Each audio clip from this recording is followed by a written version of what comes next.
Welcome, everybody, to the Get Bit podcast for blurs, for nerds. If you have a fandom, you are most certainly welcome here. I'm your host, the most, of course, Black Spartan. Of course, the man to my left, your right, Showa Guy Joe. Why is Mania 3 still the best Mania? Oh, Lord. Why are we choosing arguments on the eve of WrestleMania? But how are you, sir? I mean, am I not correct? Is that not one of the best WrestleManias of all time? You said still the best Mania. It is. It still has some of the most memorable matches ever. That's gonna be a debate. But also, I do have a co-pilot. How's the debate if it's Ricky the Dragon Steamboat and Macho Man and the Slam heard around the world? Yeah, we're gonna leave that one alone because that's gonna take all of our podcast time. Anyway, co-pilot right next to me, joining us once again. Chad, how are you, sir? As your command man in the screen. Cheeseburger. Cheeseburger. Yeah. How are you, Cheeseburger? Yeah. I did not realize we had a cat. That's like just Cheeseburger. That being said, we are seasoned, but at the same time, guys, we do try to watch our language on here. There may be things that might be shown that might be too intense for younger viewers.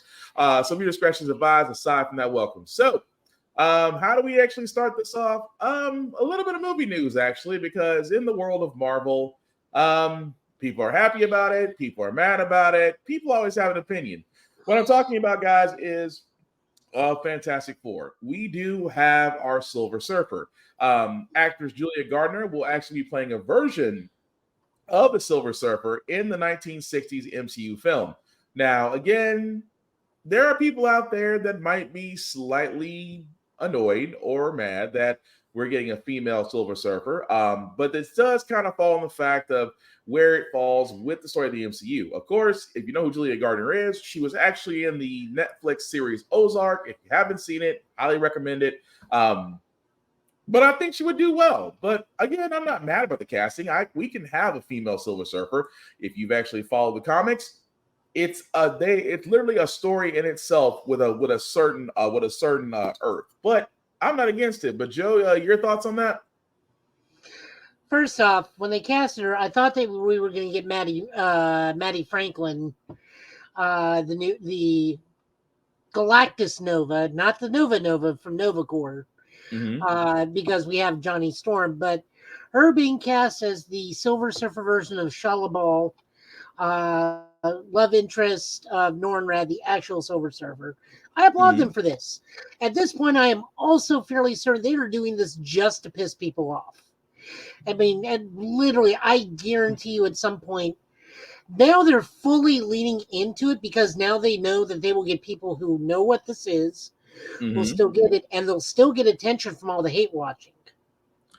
I mean, yeah, but at the same time, it's still great. I have no issue with it because it is telling the Shalabal story, which, again, will tie in certain characters to the MCU. I'm just glad that, they are taking their time with it. As we've said beforehand, MCU in the past has chosen quantity over quality. And again, that's the reason why they're having an issue with a director's board right now. But apparently we have a new CEO that's going to be taking over Disney once Bob Iger is gone. But I'm not against this. I think it's great, personally, to see this. I just want to see Fantastic Four be done properly. But the long-standing argument is basically going to be how are they going to do? How is Doom going to be done? I just hope he doesn't show up in the first movie. That's just me. I'm hoping he doesn't show up in the first movie. It doesn't always have to be Doom. You could literally go to Galactus and be fine. But no, I argue against that tremendously. Like, I don't even think we need to be going to Galactus right away. I still say we should be doing lesser villains like Mole Man, or if we're gonna get Joe, may we correct as well with that controversy sells. Yep. Or God, what is his name? Who are you trying to find? Who are you trying to remember? Ruler of the Negative Zone, not a nihilist. Oh, not a nihilist, but no, not a nihilist. Blast Star. Yeah. Thank you.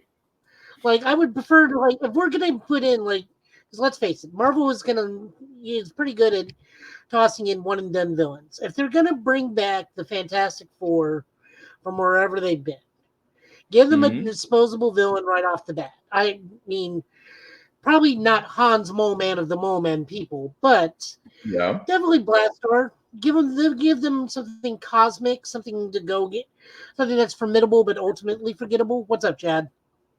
Um, No, he jumped. I have Oh, go ahead. You got a question? Go for well, it. not a question, but it's something to say. So I feel like they should go with Galactus, and after they defeat Galactus, that's how they're gonna end up in the MCU. Um, because it just makes sense. Like what the first thing that pops into mind when I think of the Fantastic Four is how they got their powers, and that's like they got it from like some sort of space time thingy. It would make sense if they just find the portal, go through it, and they're in the MCU. And let's see, throw a super scroll at someone from an earlier point in the Secret War. I mean, that can work too. I mean, there's a lot of they would avenues. themselves so far away from Secret Invasion, they will not Well, touch that. Well, I mean, it's not really Secret Invasion because you are acknowledging scrolls are everywhere. So I'm not against a super scroll just being a throwaway villain. It's not that bad. I mean, War Machine. Well, we only have one functional Super Scroll left in the MCU, That we know. she's a good guy. Well, so there's no clerk we can just toss in there and go, oh, there was secretly one more. We saw them all. Well, that's the problem though, because Secret Invasion kind of left it open ended. Like all you saw was what they wanted you to see, but we really didn't actually see the end result. And plus, like I said, it doesn't have to be a super scroll, but a scroll nonetheless. But it could be anything else outside the major heavy hitters is what we're getting at. That's all I'm saying. I just think you going straight to Galactus is too soon. Like, well, just something. Okay, well, I mean, I can concede to that. I can concede to Galactus. I just don't want it to be Doom. That's my whole thing. Doom. No.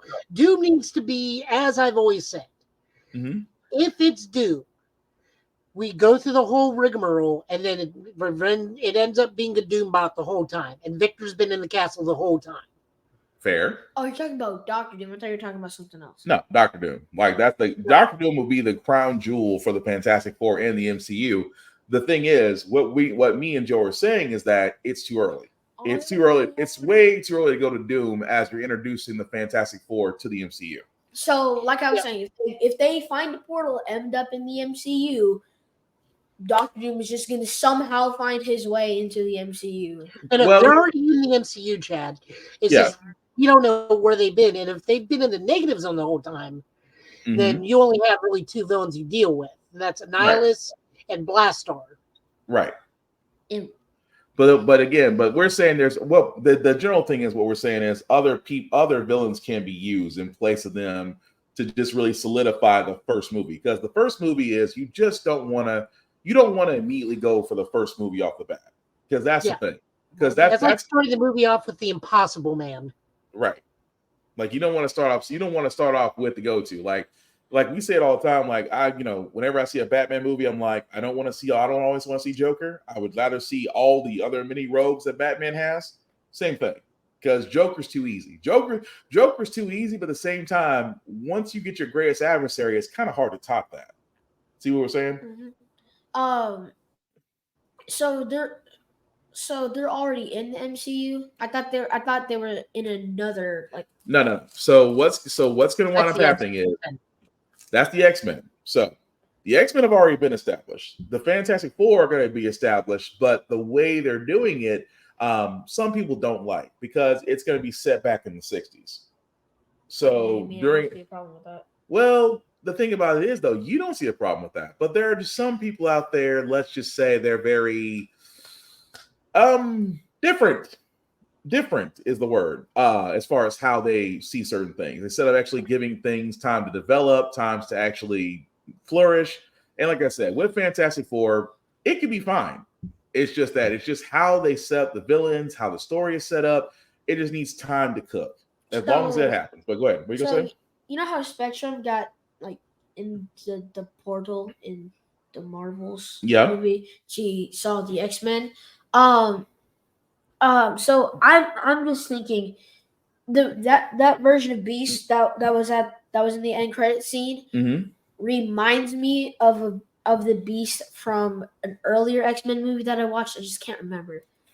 Well, that's the Beast that you saw was actually a throwback to the Bryan Singer version. Oh, Yeah, it's still Kelsey Grammer doing the voice. Yeah, it's Kelsey It's just Grammer. now it's an accurate Yeah. CGI body as opposed to a costume. Yeah. And to quote Maximilian Dude, the best way to look at it is there are people whose eyes are clouded by nostalgia and hate. There you go. That's perfect. So how would they be? How would I see that Wolverine can make his way into the main Earth? Well, here's the thing, because Wolverine's already set up. That's the thing about the X-Men right now. The X-Men we know are already set up, but the big thing is they're down the lines. That's the one thing about the MCU that's trying to do differently right now. Instead of just throwing you hero after hero after hero, we're setting them up to where eventually they're all going to meet. But they all, just like how they did with the Infinity Saga, you saw how every hero was almost different. Like how Captain Marvel's movie was really set in the 90s and how Captain America was set back in the 50s, but you saw how eventually they all made their way to present time, right? So same thing. What was I gonna say? If this is the X-Men that I'm thinking, then Cyclops is dead. No, because you're definitely not. No. Cyclops is very much alive. Okay. But here's how we look at this in the long run. It's just singing monkeys, mate. Don't put too much thought into it. Pretty much. But moving right along, guys, I did want to cover some Helldivers news because, again, for democracy. They actually have a new patch coming in, which unleashes blizzards and sandstorms and basically will increase the difficulty as you play. I'm not against this. I so want to play Helldivers 2. I haven't had a chance to play it yet. Joe, you can tell people, what did you think about it? I was in a blizzard last night, being so mercilessly tracked down by multiple Terminators on a consistent basis. The only thing that kept me alive was a shotgun. Well, Tafari, I know you played Helldivers too. So what's your take on it? I haven't gotten into laughing confirms what I just said. I haven't gotten into I've been EXP farming because they have the stratagem that gives you the rocket. So what I found out you can do is if you find the one that's like take out the enemy broadcast, you can just shoot it from the spawn point and be done. So I need armor piercing weapons. I'm not ready for big boy levels yet. Well, I've been purposely diving into level 5 missions just to see what they're like. I'm only level 13. I'm like 11, but I need better guns. I need better guns and shorter cooldown times. I can call down resupplies and stratagems all day, but so let me tell you what I've been rocking with. I've been going with the laser as my primary weapon, and then one of my stratagems is the sword, which is the medium machine gun but lets you reload while moving. That thing's been a lifesaver. Maybe, because I keep getting to the levels where people are like, we'll do the objective and leave. And they're like, nope, we're going to go take out every nest on the map. And I'm just that's what I've been doing. Do we get one guy? Is one person leaves and the other two follow? And I'm like, Usopp, I don't want to be here. We're done with why are we doing the mission last? Well, it gets harder after you do it. I know that. But still, why do we need to take out every nest? We're like, why are we trying to run out the clock on every mission before we call in the extraction? I just want to get the samples and go. Well, true.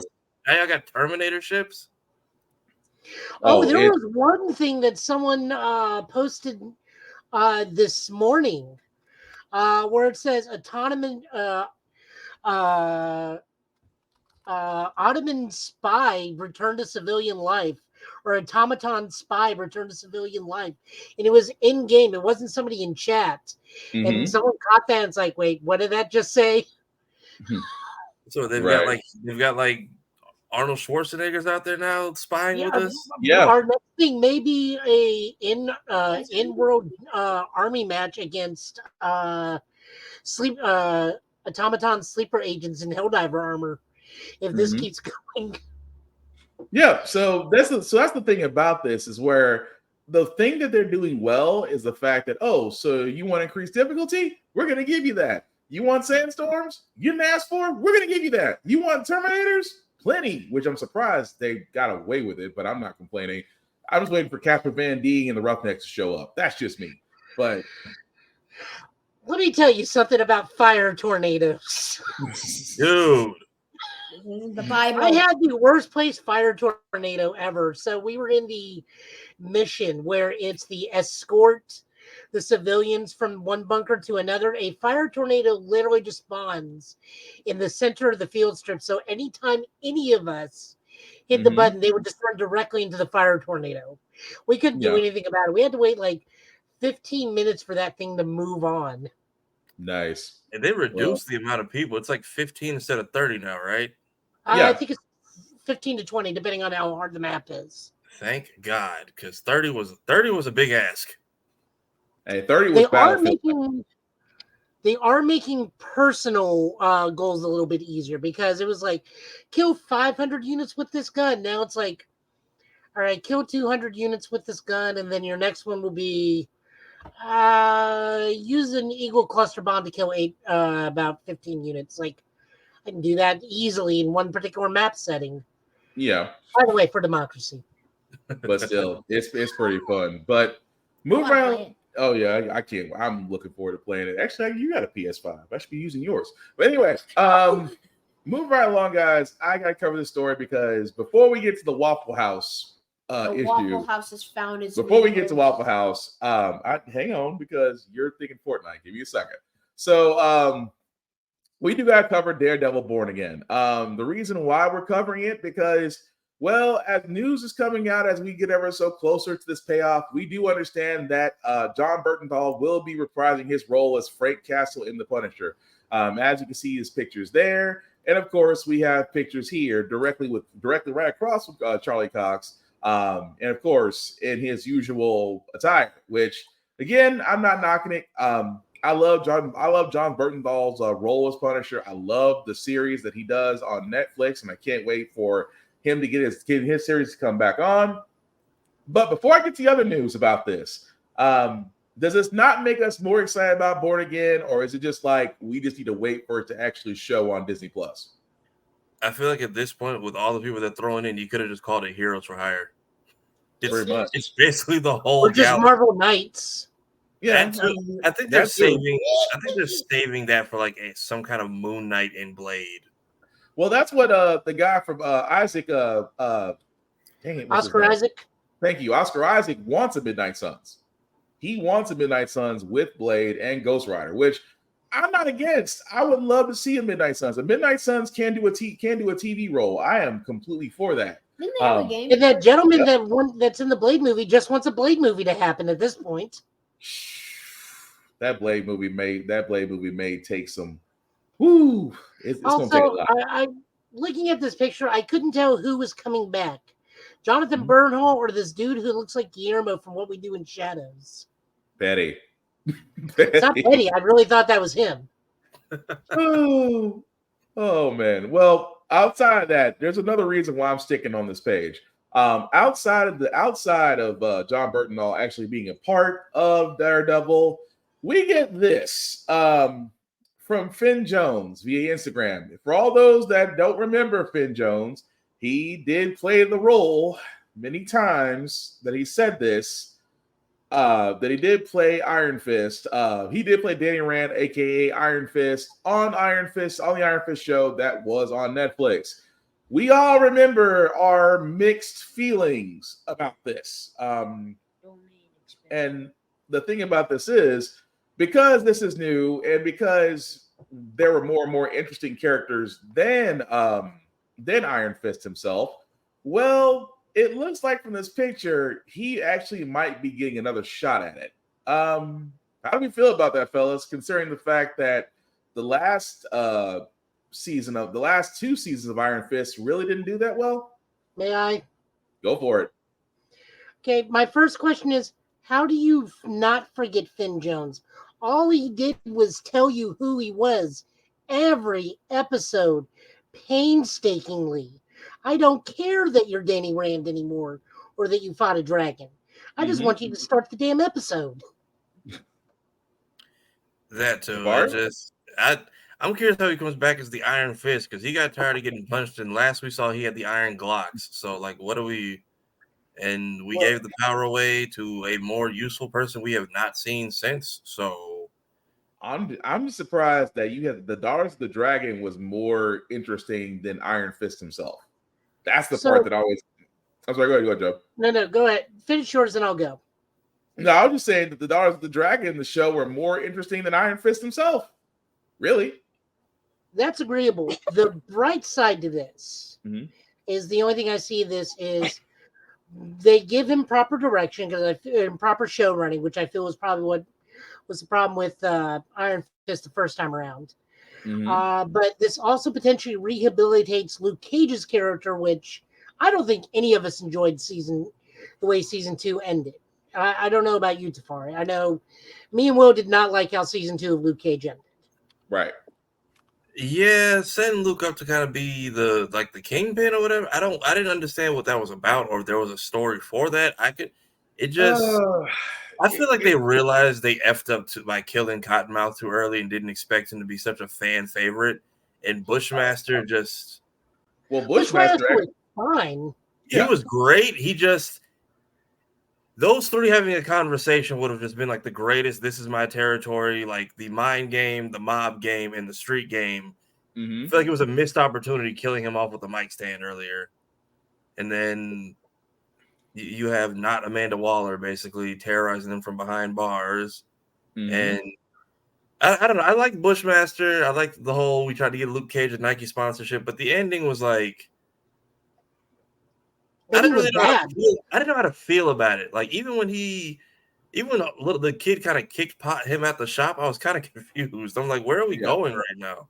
That's where the episode started to turn, and I was confused as to like, why are we mad, or should we be mad, or what's happening right now? The problem with Luke Cage was they had a nice setup. I mean, the fact that you did have Black Mariah, you did have Cottonmouth, you did actually did have Diamondback. They just didn't. I mean, I looked at it this way. It's people who never read the comics try to write a story. And you can tell because they try to put in elements that didn't make any sense.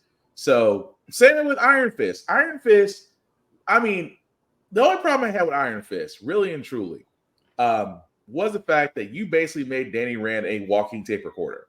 And his fighting didn't make any. His fighting looked like somebody that basically made above a white belt and decided that was enough. Whereas your co-stars look freaking awesome. And again, I'm not saying that Finn can't do it, but Finn, if you're ever listening to this podcast and you do get a chance to play Iron Fist again, I'm going to need you to find a Shaolin temple, stay there for 3 years, actually learn how to fight, or call Donnie in. One of the two. Because or Yuen Wu Ping or Sammo Hung or Yun Bo, like anybody. Literally, that was the problem. We focused defenders around a guy who basically was like the ED of the group. Like and then I was so confused. I'm like, oh well, they killed everyone in Kunlun. Why do we? But what was the point? And then we wanted to go. I couldn't tell if. That's another the dragon right bone there. area. Mr. Final Max says the best thing right there. Called team from Shang-Chi. Yeah. No, called the choreography and stunt team from Shang-Chi. Yeah. What were you saying, Tafari? Maybe if Shang-Chi come in and train them, be like, I've seen your fights on YouTube. You're embarrassing. Let's try. But even when they were doing like the final fight where they were mining the dragon bones or whatever, like I was like, are we back in Kunlun? And if so, why didn't y'all do this when you killed everyone the first time? Why did this take time? It made no sense. Like I said, the only thing I hated, because how in the world did you write Jessica Jones so well? You wrote Daredevil extremely well, but yet the lesser twos got crap. I mean, that's just being honest. Yeah, I feel like Luke did well up until the end. But even then, that first fight scene where they all come together in Defenders is great. That's like one of my favorite things to watch. Yeah, but after that, it just goes downhill. You get to the end, and then Danny's like, Danny's getting his own powers thrown around to like help the bad guys. I'm like, what are we doing here? Yeah, it just how can I put this ever so nicely? It didn't make any sense, and yet you're just stuck, if that makes sense. That's about the best way I However, can put it. Go there ahead, is Joe. one bright side to this. What's that? Now that we've established Doom is here, Luke can go collect that $200 he's owed. And we get to go see it. If we ever do get that wonderful story that he basically stole Fantastic Four's aircraft just to get $200, and Doom never let him forget it. That is still funny to me. But yeah. But anyway, I want to get to Chad's part because Chad has been waiting on this. The Waffle House. Yes, Waffle House. For all those that have not heard, or you're probably just now getting wind of this, it's the genuine confusion from him for me. I know. God bless this man for entertaining this. I mean, it is funny, but at the same time, I have to bring this back up, and give me a second, guys, because I'm going to Twitter, because the only way this can be shown properly is basically by a series of events. Now, as we've all been saying, guys, if you follow Kachiro Harada, who again is, as we know, the guy that runs the show at Tekken, he posted this. And for all those that can't see, I'm going to say it. Okay, I only asked about this request once. Why do some communities send me requests for Waffle House? Please be sure to explain the basis for this request, including the original story, history, and background. I look forward to an explanation from someone who knows more. Now, because fighting game communities, because of this, and if you've ever been to Waffle House and the stories or experiences that you had, a lot of people would consider Waffle House the home of expert fighters. Take that how you will. What? Don't worry about that, Chad. It's gonna be over your head on this one. But Waffle House is for fighters, Denny's is for professional wrestlers. That's how you look at it. It's like a hyperbolic time chamber. There was a whole woman last year who caught a chair, like Captain Marvel caught a chair thrown at her. It's just, I mean, think about being in there. You experience all the elements and food at the same time. That's where you go to see your fighting stance. That was the crazy part. And then everyone went Super Saiyan when people from TikTok tried to ask for a Waffle House sandwich, and they found that it was going to run them $20+. Yep. Well, thank you, Mr. Palmax, home of street fights and card game champions. Yep. Well, with that being said, guys, Mr. Harada did sit there and ask for an explanation. Go ahead, Joe. While I'm getting to the next part. Go ahead. One thing, and this leads me back to Roy Wood Jr. skit. Mm-hmm. Have you ever seen that one where he talks about Street Fighter? Yeah. Where he talks about, like, commerce is happening in the background. Mm-hmm. That is Waffle House. It's like people are back there throwing fireballs, and I'm just trying here to get myself a grand slam. It's still funny, but my thing is somebody had to explain to him, like in street terms, what Waffle House is. It's like it's this chain restaurant in the States where for some reason people like to go in and fight, and everyone around them acts like nothing's happening. And like the Waffle House I went to when I was back in Florida, there's a street called Colonial, but it's technically I-50. Like it's I-50, but it turns into like 8 different streets. It runs that long. On the other end of 50 is where my grandparents live in Ocoee. On the opposite end is Pine Hills, which is exactly what it sounds like. And I used to see when I was in school, once a semester or school year, there are people eating and the windows are gone because there's always like a shootout. Nobody ever gets hit. Nobody who works there ever gets hurt. None of the patrons get hurt. There's always just a shootout in the Waffle House, and there are people eating with birds on the table like nothing is wrong. Isn't that kind of messed up if you think about it? The fact that it is completely normal. The fact that it's completely normal. And it's like once every 6 months for like 3 years, and then they just like, all right, we're going to pack this location up and move it to the other end of the street. So far, no crime has happened yet. But I wanted to get the explanation on this. So after I guess a lot of people have actually responded to him, he does come back and says, thanks for the explanation, guys. And I understand that many people are requesting it. However, I think you are missing one important point. The restaurant has both the trademark and the rights to the restaurant. So if the restaurant chain's headquarters refuses to accept my proposal, it will not happen. So, ladies and gentlemen, I guess for all those of the Tekken 8 variety, if you do want Tekken 8 to be a part, if you do want the Waffle House stage in Tekken 8, you're going to have to lobby Waffle House hard, because I can only imagine his team has already reached out to Waffle House and may have not gotten an answer yet. Or this could just be a red herring, and he's probably got the approval, and it's going to show up in an update. One of the two. I just realized something. What's if that? we actually get this stage, it's only going to be a 2D plane level. You can't dodge in a Waffle House. You can't sidestep in and out of the foreground or background. It's only going to be back or forth. It still be and funny, even then, though. one wall carry combo is going to be like 3 moves, because it's only like an 8-foot space. It's not like a 12 or 72 foot by 72 foot air arena. Or what if you shove a waffle in someone's mouth as a finisher? There's no stage interactivity. No, there's no interaction with the stages of Chad. Oh. It's not like Mortal Kombat. Yeah, it's not like Mortal Kombat. When you said Mortal Kombat, I saw this video where this guy said, try out the new honey bun soda. You know the messed up part about this is, what if, and before we get to our trailer, just a curiosity as we mentioned Mortal Kombat, what if Mortal Kombat does get an interactive Waffle House stage? I just want to be able to play a scorpion and shove a waffle. Bro, I wish I could send you. I found one of the articles. God, I wish I could put it in the chat right now. Actually, yes, I can. I'm pretty sure this cop, if you can see the image, I'm pretty sure this cop is ordering his food while taking a report of the window being shot out. Hang on, let me see if I can pull it up. Hang on, because now you have my attention. I have to see what it looks like. But yeah, just out of curiosity, if that oh good lord, that is wow. Hang on, I got it. She is definitely taking an order while giving him a report, and the windows are gone, like nothing ever happened. And there's like 4 other articles for this same location. Wow, you know what? I'm gonna be honest with y'all. I'm gonna be honest.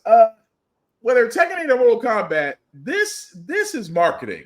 I'm sorry, that's marketing. If they sleep on it and he's playing us and doesn't file for it, Mortal Kombat, Street Fight, somebody go ahead and just snake it if he's playing with it. I'm just saying, Waffle House has got to have a number that can be reached, and I really do think it is possible. But still, yeah, Laney. But still, I think it's gonna be pretty great. What's your hand up for, sir?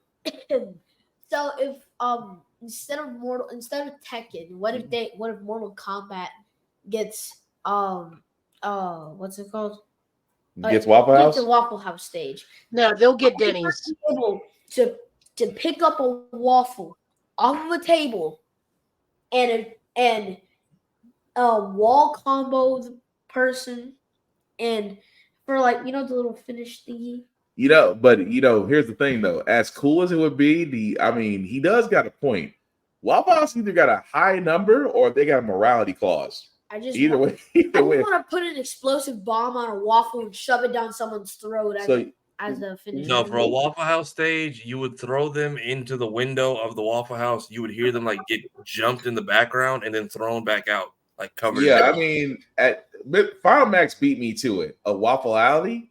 You're basically asking for a Waffle Alley, Chad. Okay. I'm not against it. No, it just gives new meaning to the word scattered, covered, chunked, and topped. And it reminds me of this one video I saw where there's guys that... You beat me by 1 second, Joe. You beat me by 1 second. That is also how I take my hash browns. But it would be interesting as far as how that was go. Like I said, this would open up brand marketing. Waffle House is only the beginning. Lord knows we'll probably see everything else of this. Chicken nuggets. You just want to see somebody get chicken nuggets off. No, I just want to see someone pull out chicken nuggets for daggers and just start chucking them at someone's eyes. Okay, I'm gonna leave that one. King of the Iron Waffle Tournament, we all agree. Mouth. That would be great. A fighting tournament sponsored by Waffle House. DreamCon, where are you? I'm just saying that's marketing gold. But Moving right along, guys, we do got to get to one of our trailers. We are going to start with My Hero Academia Season 7 as we get closer to their release. And here's a trailer for it. みんなで取り戻すんだ。戦いは避けられなくても、その奥にあるものを無視はしたくない。超人社会の行き着く先、来るべき未来から目を背けてきたお前たちにはわからないさ。ここで終わらせ、ここから始めるつもりだ。ヒーローは守るものが多い。だから負けるんだぜ。この戦いを終わらせるのが俺の使命だ。黙認されあちこちに蓄積されてきた歪み、それが俺たちだ。いいからやろうぜ。もう始まってんだ。有史以来の最強のヴィランとの戦いがよ。AD は誰も置いていかなかった。同じクラスになれたことを誇りに思う。頑張れチャージだ、チャージだ。頑張ろう。これは未来をつかむ戦いだ。友を信じ必ず止めよう。さあ、ヴィラン退治だ。俺が風穴ぶち開ける。焼けて捨てよ。俺たちのために。先生しねえよ。バカ兄貴。世界も私を拒むな。私も世界を拒む。俺がサポートするんやろが。俺の望みはただ一つ。すべての崩壊だ。もう誰も傷つけさせはしない。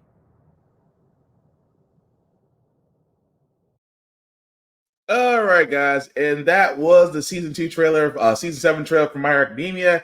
As you see, it's not too far off from it being released. And again, I'm all for it. But guys, your thoughts on the upcoming season? Because I know a friend of ours, Mayhem Me, did ask about this because he kind of stopped watching.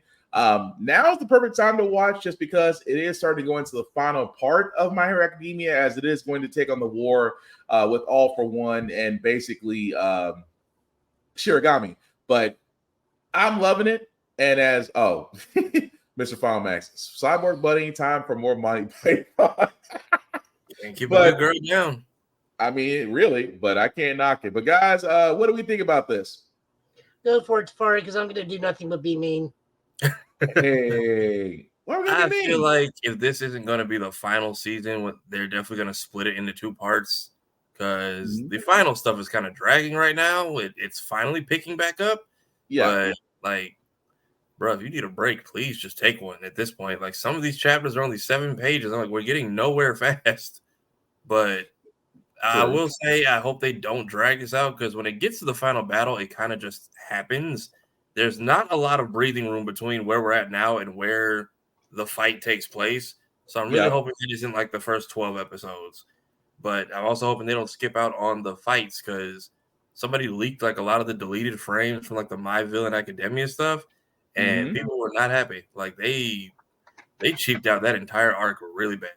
Yeah, so that was the Dark Deku arc, which they wasn't really well received, but again, I thought it was pretty cool. It's worth a rewatch now, especially since that story is actually, that arc is already wrapped. But again, with the final war coming up, that's pretty much going to signal the end.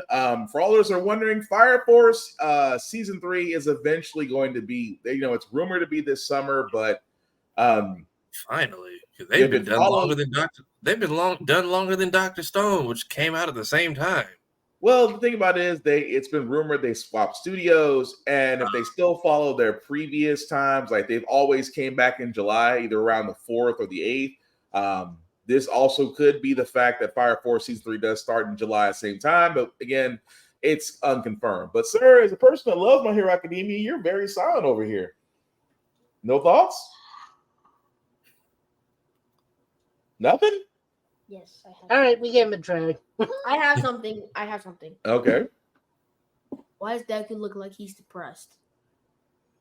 Heroes are always depressed. Why? Have you not met any therapists in New York in the Marvel Universe? Those people make bank. Right. This is no therapist. Yeah, there's no therapy. We're about to actually look at a comic where the characters are all talking to a therapist, Chad. So there's I honestly think Thanos snapped out all the therapists in New York. Oh no, if he did, there'd be a lot more crime. But no. But are you looking forward to season 7 of My Hero Academia? Kind of. What's the kind of part? All for One Mm-hmm. is like what I'm trying to see here. When did he get raised back from the dead like he's Lazarus? Well, again, that was last season where he basically took over somebody's body. Yeah, but how did he get his own body back if he was in whatever his name is, his body? I'm just calling him Try Guy 2.0. So that sounds like me. That sounds like me and you have to rewatch the last season. I watched it 2 days ago. And you can't remember? No. So basically, he is inside of Shigaraki the same way Deku has the vestiges, but he's more like Venom. He's actively in there at the same time while also holding his own mind and influencing what he does. So he's conscious. He's not really giving him free will. He's giving him his power, but he's kind of just invading two bodies at once. Yeah, he can't control Shigaraki yet. Because he basically think of it like Orochimaru teaching Sasuke. Yeah. Look at it that way. Remember how Orochimaru wanted Sasuke's body? Yes. But he couldn't control Sasuke, but he taught him power? Same idea. So you are now up to speed. But again, with that coming out though. But what are you gonna say, Joe? No, I'm not looking forward to it. I am ready for this thing to be about as long as Wano or Rose Impelled Down, or whichever one was the saga that lasted almost 500 episodes. The manga drags. The anime's been dragging for a while. This author just needs to wrap it up at this point because, like, as Tafari said, we're getting like maybe 8 pages, 7 pages if we're lucky. Mm-hmm. And, I honestly think at this point he's stretching it out for like a specific number. Yeah. Are we really close to like 500 or something? I feel like we're getting there, and I think Naruto did the same thing. There were some chapters where we were like, what was the point of this? And then we like, okay, we ended right on 700. Maybe that's what he was aiming for. So I feel like he's purposely stretching out to be like 500 for no reason. Like, this could have been done so much quicker if he just did more. Hey, Lizzie. How are you guys doing? Oh, we're doing fine. How about yourself? I'm not to cut you off, Joe. Hi, Lizzie. Thanks for joining us. You doing okay? Yeah, I'm doing all right. Hope you guys have been okay this week. We've been making it. But I'm sorry, Joe. Go ahead and continue with your thought. I don't have it in me to watch this anymore. Mm-hmm. When there's other things out, like we got Kaiju number 8 coming next week. I think we got Go-Go Luger Ranger coming up tomorrow, maybe. Yeah, tomorrow. We got other things going on. I'm still working on Fearin', Journey into the Beyond, which for me that's wonderful. But I like a little bit of existential crisis every now and then. Keep my life in perspective. I got to start Spy Family. Huh? I got to start Spy Family because my sister wants to see the movie next weekend. Oh, Spy Family is going to be great. We actually have the trailer for that. Spy Family, I mean, I just don't have it in me to watch another overly protracted anime arc for no reason. Fair enough. Well, Lizzie, what we're talking about, we actually just showed the trailer for season 7 of My Hero Academia. Really quickly, are you looking forward to it? And, how you feel about it?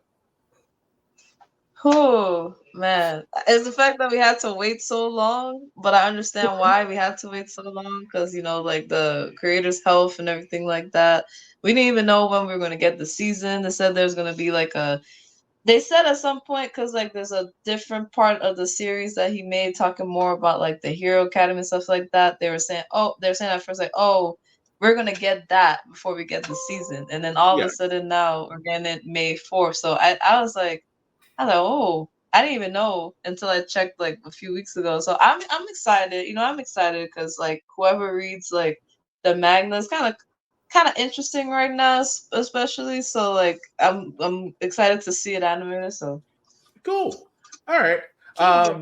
That's that. Well, I mean, I'm looking forward to it as well. I've loved My Hero since it started, and still find myself trying to go back to the manga and kind of remember some things. But again, still looking forward to it. We're still waiting on Fire Force though, because I need to show up. I need Fire Force to show up because I need to see if what I believe is going to happen is going to happen. But that's for another day. So a couple of movie news before we get to our summer up games, because really the next part of our news is really tied up in video games. Ryan Coogler has decided that he is doing an X-Files reboot. For all those that don't know about X-Files, especially during a wonderful time on Fox called the X-Files, which did do Mulder and Scully. Again, a great series if you haven't seen it. But anyway, Mr. Coogler himself has decided that he wants to do a reboot of this. And of course, Gillian Anderson, who did play Data Scully, did sit there and say that she would be open to coming back into the movie, quote unquote.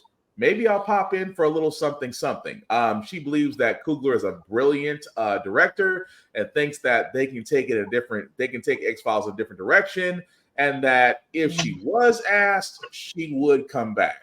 So, what's the X-Files? Is that the show with the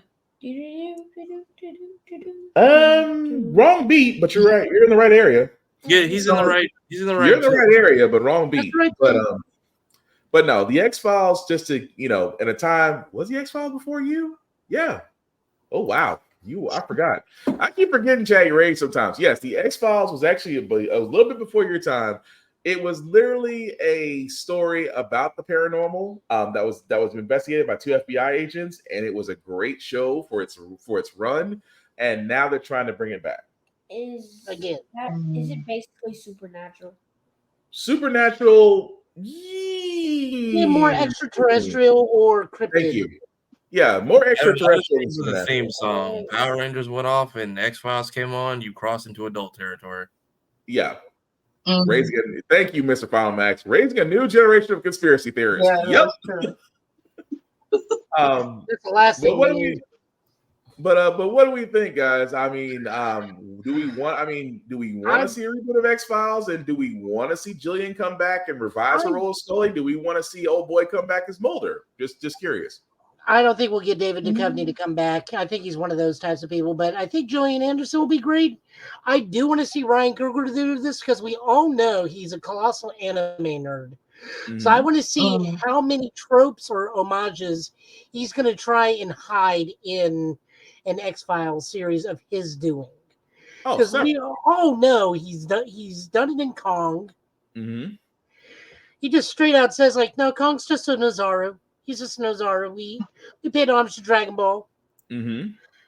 So I want to see what goofiness he can hide in this. Fair enough. Safari, Lizzie, what do y'all guys think? I was too young for X-Files, so I'm not afraid of diving into new territory via a return. So Coogler is enough of a dork like us. I'll give it a shot. Okay. Lizzie? Yeah, I have a little bit of probably just because my aunt, she's into all of those things and all those things related to it. So I watched a few episodes. I'm not that knowledgeable in it, but I'm always into things like that. And like you said, right, Ryan Coogler is up that alley where I feel like he can put a twist to it. So I'll see how it goes. See if it's good. Nice. I'm the same way. I remember the X-Files. I love the series. I would love to see what Coogler does with it. I would love to see both Mulder and Scully come back. But like Joe said, getting Mr. Duchovny to show up, just don't hire the guy from don't hire the guy from Aliens. I was like, that guy, the guy with the messed up hair. It just goes back to that meme every time I see it. But again, I would be all for it. But aside from that, outside of an X-Files reboot, are we ready for another Matrix movie? No. For some odd reason, there is a movie in the works with Drew Goddard directing, Lana Wachowski executive producing. This will be the first time a Matrix film will not have a Wachowski directing. Right now, there is no note on whether or not Keanu Reeves or Kate Moss. Thank you, or Kate Moss or Lawrence Fishburne will be revising their roles.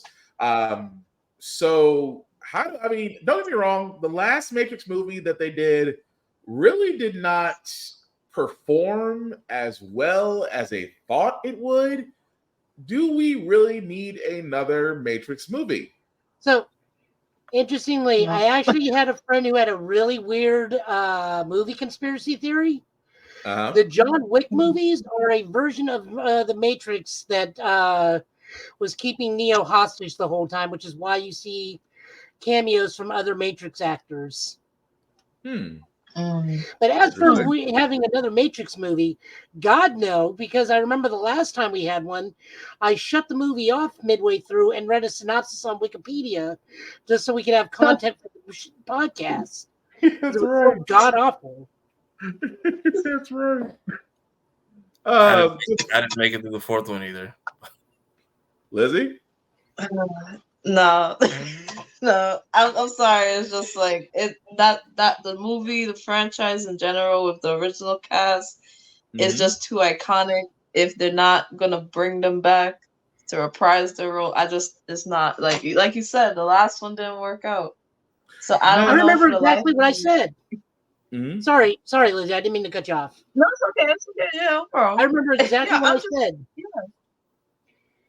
It was, this movie is like Coming to America. It does nothing but flashback and remind you of better movies. Dang. Yeah. That's kind of petty, but dang. No, remember, but yes, that's exactly what we talked about. about. That's exactly what you said. I remember that. That's exactly what you said. Good Lord. That was what? 4 or 5 months ago. Give or take. Someone needs to tell him that was 2 years ago and not hurt his feelings. Dang. No, I thought the last one was last time dragging this out. No, I agree with that too. Don't get me wrong. I get the Matrix. It was fine for what it was. This feels like it's a cash grab. It's really dragging. You guys let us know in the comments what you think. I just don't see the benefits of another Matrix movie. I really don't. But before we do get into our video game news, because a lot of our news is tied to Summer of Games and Xbox rumors as well. But Spy Family, again, Tafari, I know you are about to get into it. I highly recommend that you do. It is a wonderful anime to watch. Yes. That being said, the first OVA movie for it has already came out, and the trailer we're about to play is basically called Spy Family, Code White, and here's the trailer. We've lost all contact with our agents stationed in Phrygia. You must retrieve the microfilm without fail. It's going to instantly destroy the fragile peace between the East and West. Pack your bags. We're heading out.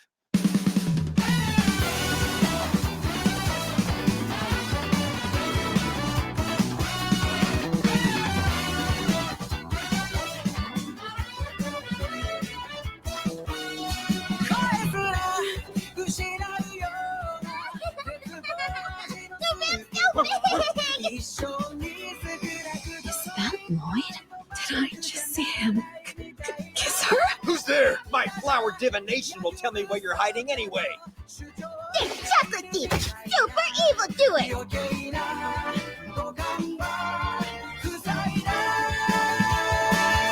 That's We went through the trouble of hiding the microfilm in a truffle only to have it eaten. Don't take this personally.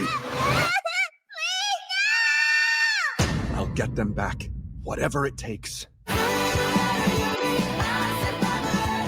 told you before, war is upon us. Obliterate him! Do not let him escape! Pardon me! I'm looking for my husband and our little girl! You fool. Your family will perish in flames. I'm counting on you, Twilight. That microfilm could change the world. Consider this mission completed without a hitch.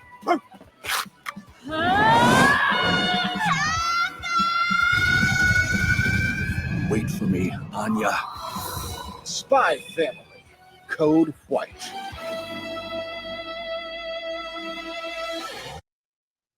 And that was the trailer, guys, for Spy Family Code White, which will be in theaters. I want to say sometime this April. I'm sorry, I don't have an exact date for that. Next weekend. Thank you, Tafari. Yeah. Yeah. But it just Sorry. it looks great. So guys, roundtable. Are we watching it? Are we going to go see it? How do we feel about it? I'm See, like April- internal April screaming. 9th I'm April internal 19th. screaming for it. April 19th. So 2 weeks from now is where we're going. Right, quite a bunch of goons getting bodied is right. Yeah. What were you saying? What were you saying, Lizzie? No, I'm internally screaming, and it's kind of apparent, but no, I do love the series. I've been waiting for it. I just gotta catch up to the last few episodes of the second season. I'm ready. I'm ready. I'm very ready. Nice, Joe. Oh, I won't be able to see it. It falls on my mother's birthday, and then the following week is my aunt's birthday. Oh wow, you got. I think it's around for a couple weeks. I don't think it's out for just one. I don't know why it says only April 19th. That's when the theaters start showing it. It's gonna be around for me though. Okay, She lives it next probably door. will be. There is no escape. But no, it definitely does look great. I'm with you guys. I've watched Spy Family. I love the anime, and the OVA just looks great for that. So again, as Tafari said, it'll be movie theaters April 19th. It's probably gonna have a nice little solid run, nice little small run there. But definitely check it out. Again, let us know what you think about that. But is it on Crunchyroll since that's my only option now? Yeah, yes. Crunchyroll is the only option. Yes. Now. Yes, it is on Crunchyroll. I have 2 weeks to binge. Oh, I thought it was. No, I remember watching season 1 on Hulu. Well, you can watch the anime of Spy Family on Hulu, but as far as the movie goes, Crunchyroll said run your pockets. Oh, exactly. Crunchyroll said run your pockets if you don't watch the OVA. But I'm still mad about them nonsense behind the emails I got this week. That was which again, for all those, as Safari is pointing out before we get into the video game news, yes, Funimation and Crunchyroll were having issues because if you bought things off Funimation, especially the digital copies, unfortunately, what was the fear is actually which is actually now reality. Unfortunately, those things will not be supported, which means if you're having any issues with things that you bought from Funimation, Crunchyroll will not support them, but they will, I believe, credit you. But I think the credits are a joke, aren't they, Tafari? I didn't even get credit. Hold on, let me pull the email back up because I still have it from the video I made the other day because I was that annoyed. Damn. Blah blah blah. Happy to assist, my ass. Note the digital copies available on Funimation where access on content available on DVDs or Blu-ray purchases explained. Crunchyroll does not currently support Funimation digital copies. And then the next one I got, what did they offer? Oh, as a token of our appreciation for your continued membership, we're sending you a credit for 3 months of Crunchyroll Mega Fan so you can enjoy your favorite anime. So for the 4 movies, I got an email from Crunchyroll, then I tried it with Funimation and basically copy and paste.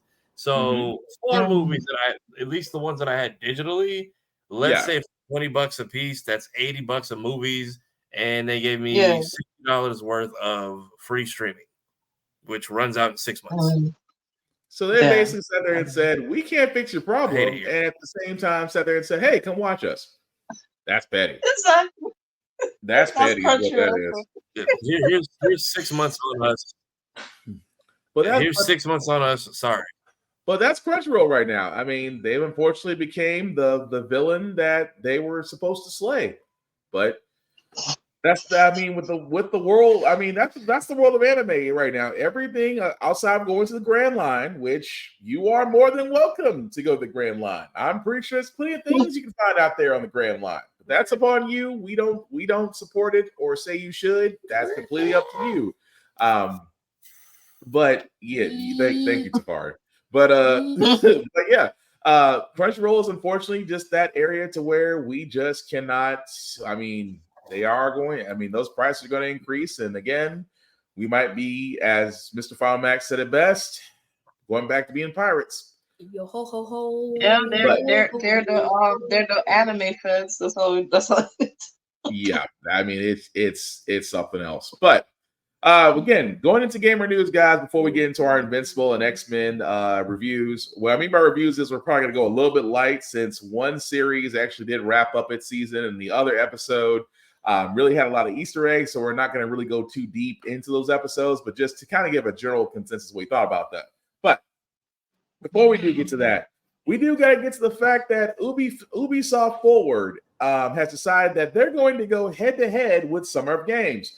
Now, if you've been watching our podcast, me and Joe do cover Summer of Games, which is basically Geoff Johns' video game awards, except the summertime. We watch it basically for the trailers. Say what, Joe? Jeff Keighley. Geoff Johns is the Green Lantern author. Well, both of them suck. But aside from that, we basically watch it for the trailers. And of course, Ubisoft Forward, which again, as me and Joe have said before, a lot of these companies are going away from E3 and doing their own type of showcases.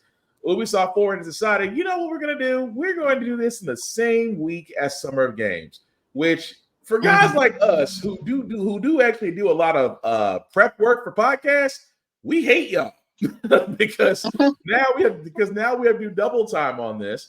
And again, as you see in the picture there, yes, the rumor is for Ubisoft Forward, they are going to talk about the next Assassin's Creed game, which is supposed to be set up in Japan. Arguably, it's still called Code Red. They haven't really gave it an official title yet. But again, it is one of the games to be rumored to show in Ubisoft Forward. Also, what we're going to be seeing next week will be the Star Wars Outlaws trailers. They'll be for their for their main storyline. Star Wars Outlaws was another game that was actually shown last year during the Disney D3 conference, I believe. They did actually show that game there, and it looked great from what they've shown as far as the trailer, but we have not heard spit since. But with the story trailer being released next week, guys, I mean, is the hype real about another Star Wars game, or are we just hoping they just don't screw this up? I mean, there's a B1 battle droid. I don't know how I feel about that. Yeah, I need to see what type of game we're dealing with because, like, Fallen Order and Survivor were great, but they were the buggy messes I expected them to be. Yep. And this one, and again, for all those that don't remember about Star Wars Outlaws, it's basically supposed to be what the Mandalorian game was supposed to be. It was supposed to be open world. It was supposed to be third person. It was supposed to be their version of just traveling through the Outer Rim. Basically, you're basically Han Solo in so many ways. But it's supposed to have a divisive story. It's supposed to be interactive. It's supposed to draw you in. It's just the fact that since that showing back a year ago, we haven't heard spit since. So to me, I'm expecting a lot with this trailer next week. It better either make or break the hype. I think that, I want to be on the positive side and say Disney may have a hit. I'm not very sure because we have heard zero status about it. But I mean, guys, what do you think about that one? Because I see Lizzie is kind of like in the I don't know stance. Like, is that how you feel? Because like for my friends that like play games more often than even I do, and like just the track record that I've heard, it's been a very bad toss up. So I think at this point they're just like their expectations are really low. So they're like, as long as they don't mess it up. So that's why I'm just like I'm praying that it goes well. I mean, I can understand that because I was on the fence with Survivor and with the Jedi games, and I thought that both games were done very well. So I'm kind of hoping the streak continues, but we will see. But what did you say about this, Chad? You didn't like the droid? I'm not saying I don't like the droid. It's just the B1 battle droid. So the B1 battle droid, why are we against it? Why is there a B1 battle? What does a B1 battle droid have to do? Well, he could be an outlaw. Yeah, but and also another thing. Why is there just an axolotl on someone's shoulder? A lot of questions that we hope to get answered next week. Okay. But that's the way we look at it. A lot of questions we hope to get answered next week with the trailer. Basically, space Laura Croft. You say that like that's a bad thing. Guy who doesn't know what he's talking about right now. Wait. Repeat that first one more time. Space Laura Croft. Space Outlaw Lara Croft. Same thing. Space I like how he says that Outlaw was Lara a bad Croft. thing. It's not a bad thing. It just I've never heard it put that way. I mean, I was gonna acquaint this to Uncharted. We've already seen the gameplay trailer from the initial build, and that looked fantastic. Yeah, true. I still wish we could get our Mandalorian game, but that's Space just me. Outlaw Lara Croft. Yeah, Mad guy who has anger issues right there, and he looks depressed. He's Asked a lot probably from the Empire, so he's British. yeah. I mean that's how he always look. But Ahsoka Tano's brother in the bottom corner. Oh, you're talking about that's him. not Ahsoka. That's not the right race. So don't be a spacist. For Ayla Secura's people, ain't it? The Twi'leks? Yeah, that's a Twi'lek. Either way, it looks like it's going to be interesting. But we do have a couple of rumors though. One I'm kind of mad about because Phil Spencer. Again, if you ever do watch this podcast, sir, I'm gonna be angry if this is an April's Fool's joke. Because at the next big Xbox event, and again, this is a rumor, take it with a grain of salt. We are supposed to see the next installment of Gears of War, labeled Gears of War 6. Again, this is rumored. It is not confirmed. It's supposed to be at the next big Xbox event. As a guy that loves Gears of War to the point to where I go back and play it multiple times, and the fact of how you left us hanging on Gears 5, I hope this is true. Only because I have been saying this in the world of multi-person games and open world single player games. I have been hoping that we got another installment of Gears of War because of how you left 5. I will not talk about how 5 ended. If you played 5, you know what I'm talking about. Can I ask a question? Go for it. Are they on a different planet in 5? Yes. No. No. I'm sorry. I'm thinking different game. No, they're still the same planet. Still the same planet. Okay, how does that work? Because that planet they're on is more hollow than the hollow Earth in Kong Godzilla. Right, like how is there when I got to Gears 3, I'm like, how many things in this planet is trying to kill them? Like maybe the humans are the infection.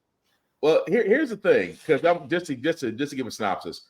1, the planet was stable. 2, it was unstable. 3, I'm surprised it was still standing. 4, it was already off the rails, and then 5 was like end of days. So I'm not even sure how 6 is gonna look. I'm gonna be honest with you. They're just gonna reveal that this planet is Unicron at this point. But no, but again, it's one of my favorite games. It needs to show because right now Xbox needs a win. Xbox seriously needs a win. And again, outside of not giving us the next Killer Instinct, you better give us a Gears of War 6. That's just my opinion on that. But Safari, Lizzie, have y'all played Gears of War? Or if y'all did, how y'all feel about this?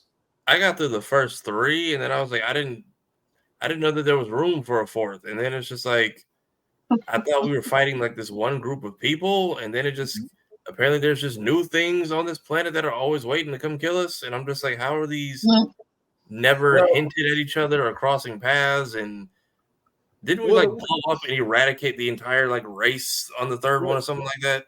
Here's the weird part, and I give them credit for this. How they actually dealt with the grubs and pretty much said the last thing that killed them was the device on 3, but somehow enemies had evolved from their, I guess, bodies, and that's how we wound up with the swarm. So that's why I was like, okay, it's a little bit of weak sauce storytelling, but I'll roll with it just because I want to see how far they go along with it. So yeah, you are right, Safari. The fact that you're kind of dealing with a new wave of enemies, but they did come from the previous ones. But I again, it's that I have to see how the story ends. Like, you ever been like, I've told people, I said, here's how you ever been playing games. You ever played a video game series for so long that you have to know how it ends, even though it might be seriously degrading. That's how I feel. Now, I'm not saying, don't get me wrong, I'm not saying Gears of War 6 is going to do that, because 5 was great, mechanics were great, they gave new weapons, they gave new ways of fighting enemies, so they did do a lot that I did like. I hope they do the same with 6, just because it's been that long between 5 and the next installment. But Again, they also do like a major retcon just for Marcus Phoenix's son to even be born, because I'm fairly certain they drop a line about his mom being a certain something. Yeah. And all of a sudden, no, she can have kids again. No, well, his mom being lineage. Yeah, it was a weird weak soft story. Oh, they said something very different about Anya in one of the games. Oh, they tried to connect it. They tried to connect it to Locust Queen. They tried. Are the Carmine brothers? It's a weak soft game. It's a weak soft story, I should say. Are the Carmine brothers or whoever still getting like hilariously killed off every game? Yes. Well, actually, no. Remember, at that point, he becomes like 38 from Venture Brothers, where the final one is like the ultimate badass. Actually, the 1-on-3 survived. Yeah. So the 1-on-3 did survive. It was 4 and 5 that didn't make it, which was still weird. A Carmine always gets killed somewhere except for 3. But either way, I'm just looking forward to this. In the same sense that I'm looking forward to this, if it's true. We could be seeing Ghost of Tsushima 2. Now, again, me and Joe, we talked about Ghost of Tsushima. We loved it to death. Even the director's cut, which actually came out a year later, was also great. Now, keep in mind, this is a rumor. PlayStation has not came out. PlayStation has not came out and said this is happening. It's the fact that insiders have sat there and said, well, this is supposed to go along with the introduction of the PS4 Pro, PS5 Pro, which we do know that system is coming out, and this is supposed to be going with it, or it might be farther along. But if you haven't played Ghost of Tsushima, Ghost of Tsushima, I keep on mispronouncing that. It's great because it is basically, in a sense, it's a samurai game that we've always wanted with an Assassin's Creed storyline to it. If you never played it. But it is still worth the time. It was fun, wasn't it? Yeah. But the fact that 2's coming out, which I wonder where the story goes with on this one, because the first one was kind of a more complete story. I'm not going to spoil it for you because, again, how 1 ended may kind of connect to how 2 begins, and I don't want to spoil it for anybody. But Joe, go ahead. You could just go how history goes. Kublai Khan returns 7 years with double the size of the fleet and tries to reinvade Japan from the port of Tsushima again. Could be. I don't know. He gets taken out the exact same way the last fleet does because he came in tsunami season. That is also true. I want to see something different. If it is, like I said, if it is a rumor, because we know a PS5 Pro is coming because Sony's got to make money. And the fact that, for me, it's like, I would love to have PS5, but again, it's just all you need to do is upgrade the memory. I mean, the graphics are already running at 4K. You're already getting higher frame rates. What do you actually need a Pro for? I mean, yeah, I don't see a point. You don't see a point? I mean, you have every game that you could ever need on PlayStation 5. That is also true. Well, do you have every game? Huh? Do you have every game on PS5? No. Okay, I need to check my wallet. I want to give it. Check my wallet. You got every game. Like, hold on, how are you getting every game on PS5? But no. But guys, what do we think? Is it these rumors may have some fire to them, but how do we feel about it? I mean, I didn't play Ghost, but I know it had people in a chokehold for a while, and I didn't hear anything bad about it. So if they do get a second one, as long as they just improve on the first, they will do well. I mean, but the first one, that's how I feel. I mean, the first one was, I'm not gonna lie, the first one was kind of perfect. I mean, I didn't really see any problem. And correct me if I'm wrong. And again, I may be seeing this with rose-colored glasses. I didn't see a problem with the battle mechanics. I didn't see a problem with the fighting. I didn't see a problem with the graphics. I didn't see a bug. Outside of God of War, I can't say to me, it's a flawless game unless people have seen things differently. I could be wrong. No, this was better than God of War. You said it was better than God? Here's how I know it's better than God of War. Go ahead. I can make a 1 foot jump from one platform to the other. I mean, you're not wrong, but Maybe it's just I'm putting my emotions in it because God of War was a don't get me wrong, Ghost of Tsushima was a great story, but God of War though, especially with Ragnarok, it's kind of hard to Well, I mean, again, Kratos, Slayer of Pantheons, Sire of Loki, can't make a simple 1 foot hop from one part of a pier to another. Meanwhile, the dude from Japan, he can make that hop. See, you're looking at it from a platform standpoint, and I get that. I'm looking more along the lines of story and gameplay. That's why I'm just like, that's kind of that's no. What I'm really pointing out is Ghost of Tsushima did not have unnecessary level padding. Now we did have a huge map with a lot of areas, but that's Western RPG mentality of go everywhere, do everything. Right. Well, I mean, that's what we always do. We always try to search for Easter eggs. That's what we are. Oh yeah. But like I said, but when in Ghost of Tsushima, can they swim? Yeah, we can swim. But no, I'm sorry, Joe. Finish what you said. But my problem with Ragnarok is that like your levels were fantastic, but you're still funneling through a hallway and you're padding out your levels unnecessarily. I mean, I could see that as well. So that's why I'm like, I'm just indifferent about it. But the last game news got to get to you guys before we get to our next trailer for Ultraman. Splinter Cell is also Splinter Cell remake is also being teased, which will also supposedly be a part of Ubisoft Forward. Splinter Cell is supposed to be a sneaking / Metal Gear Solid game.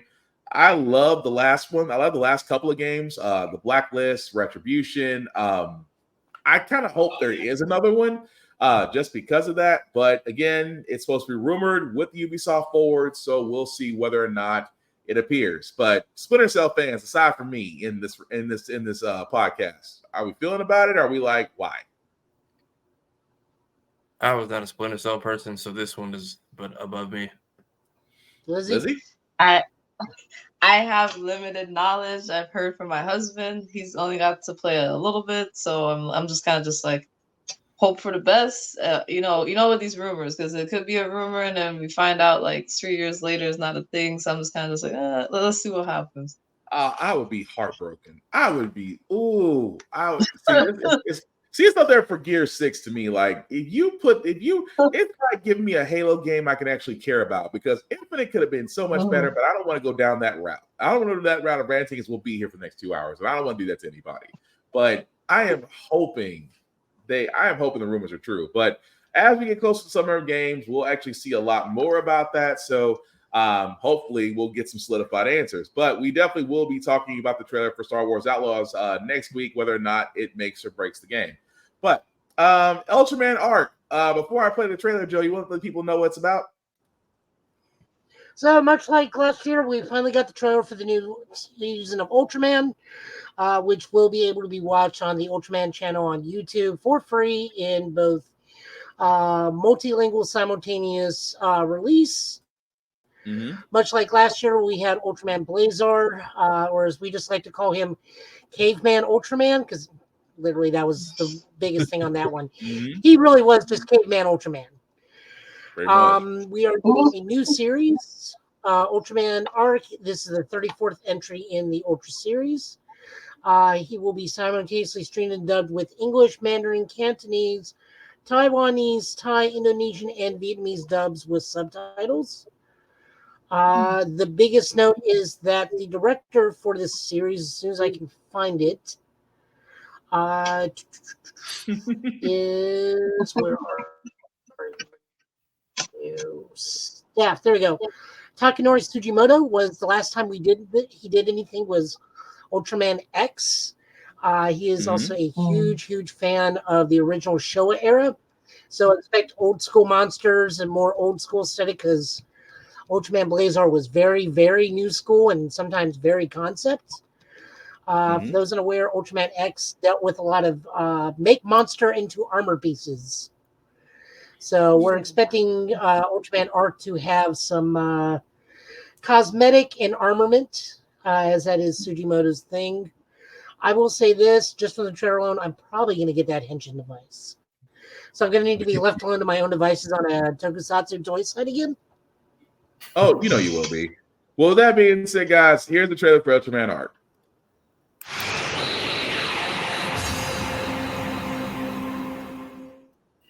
Yeah.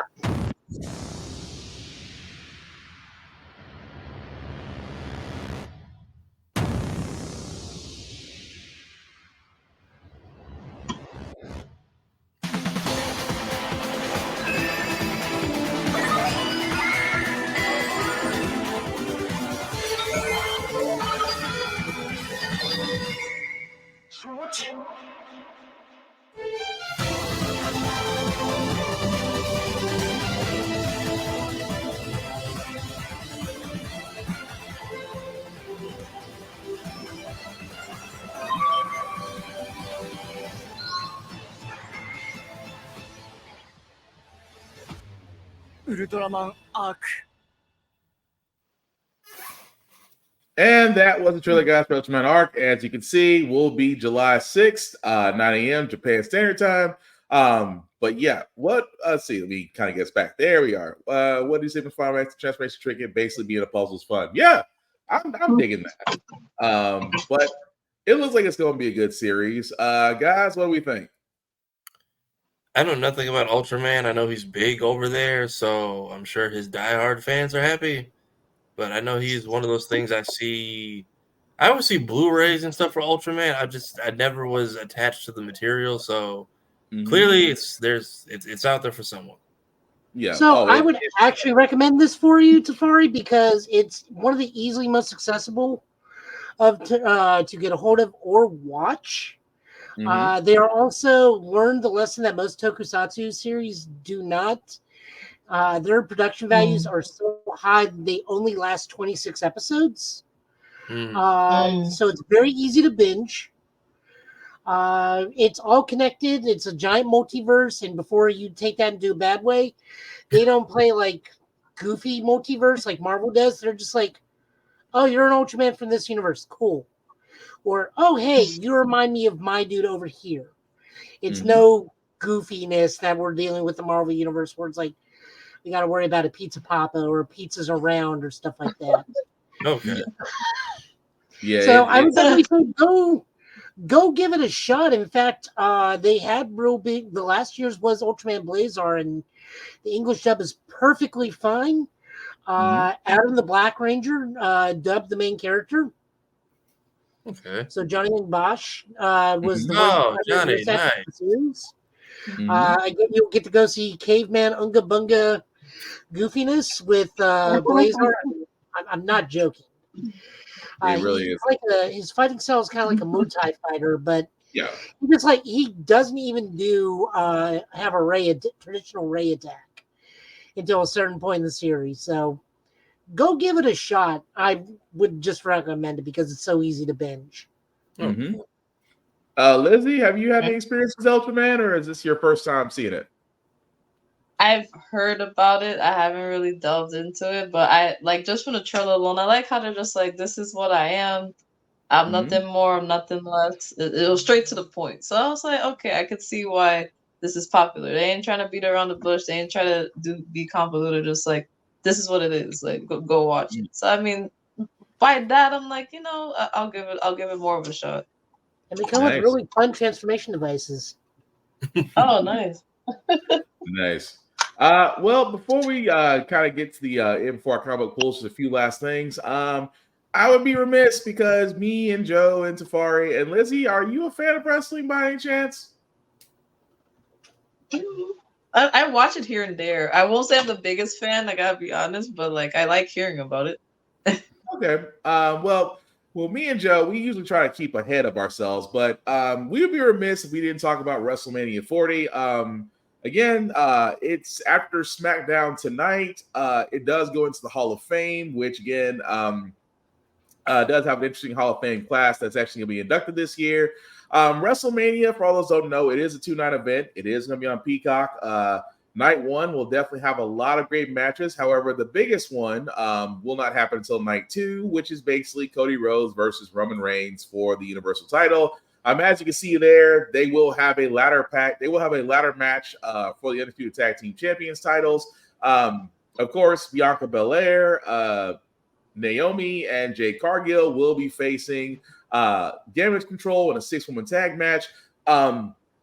Really quickly, and I wish I had a picture of this because the one thing I will say about this type of WrestleMania is the fact that we're seeing a lot of first. And the first I'm getting at is more representation, especially for black athletes. And again, to actually not only see at one point we saw Bianca Belair and Sasha Banks at the time headline WrestleMania.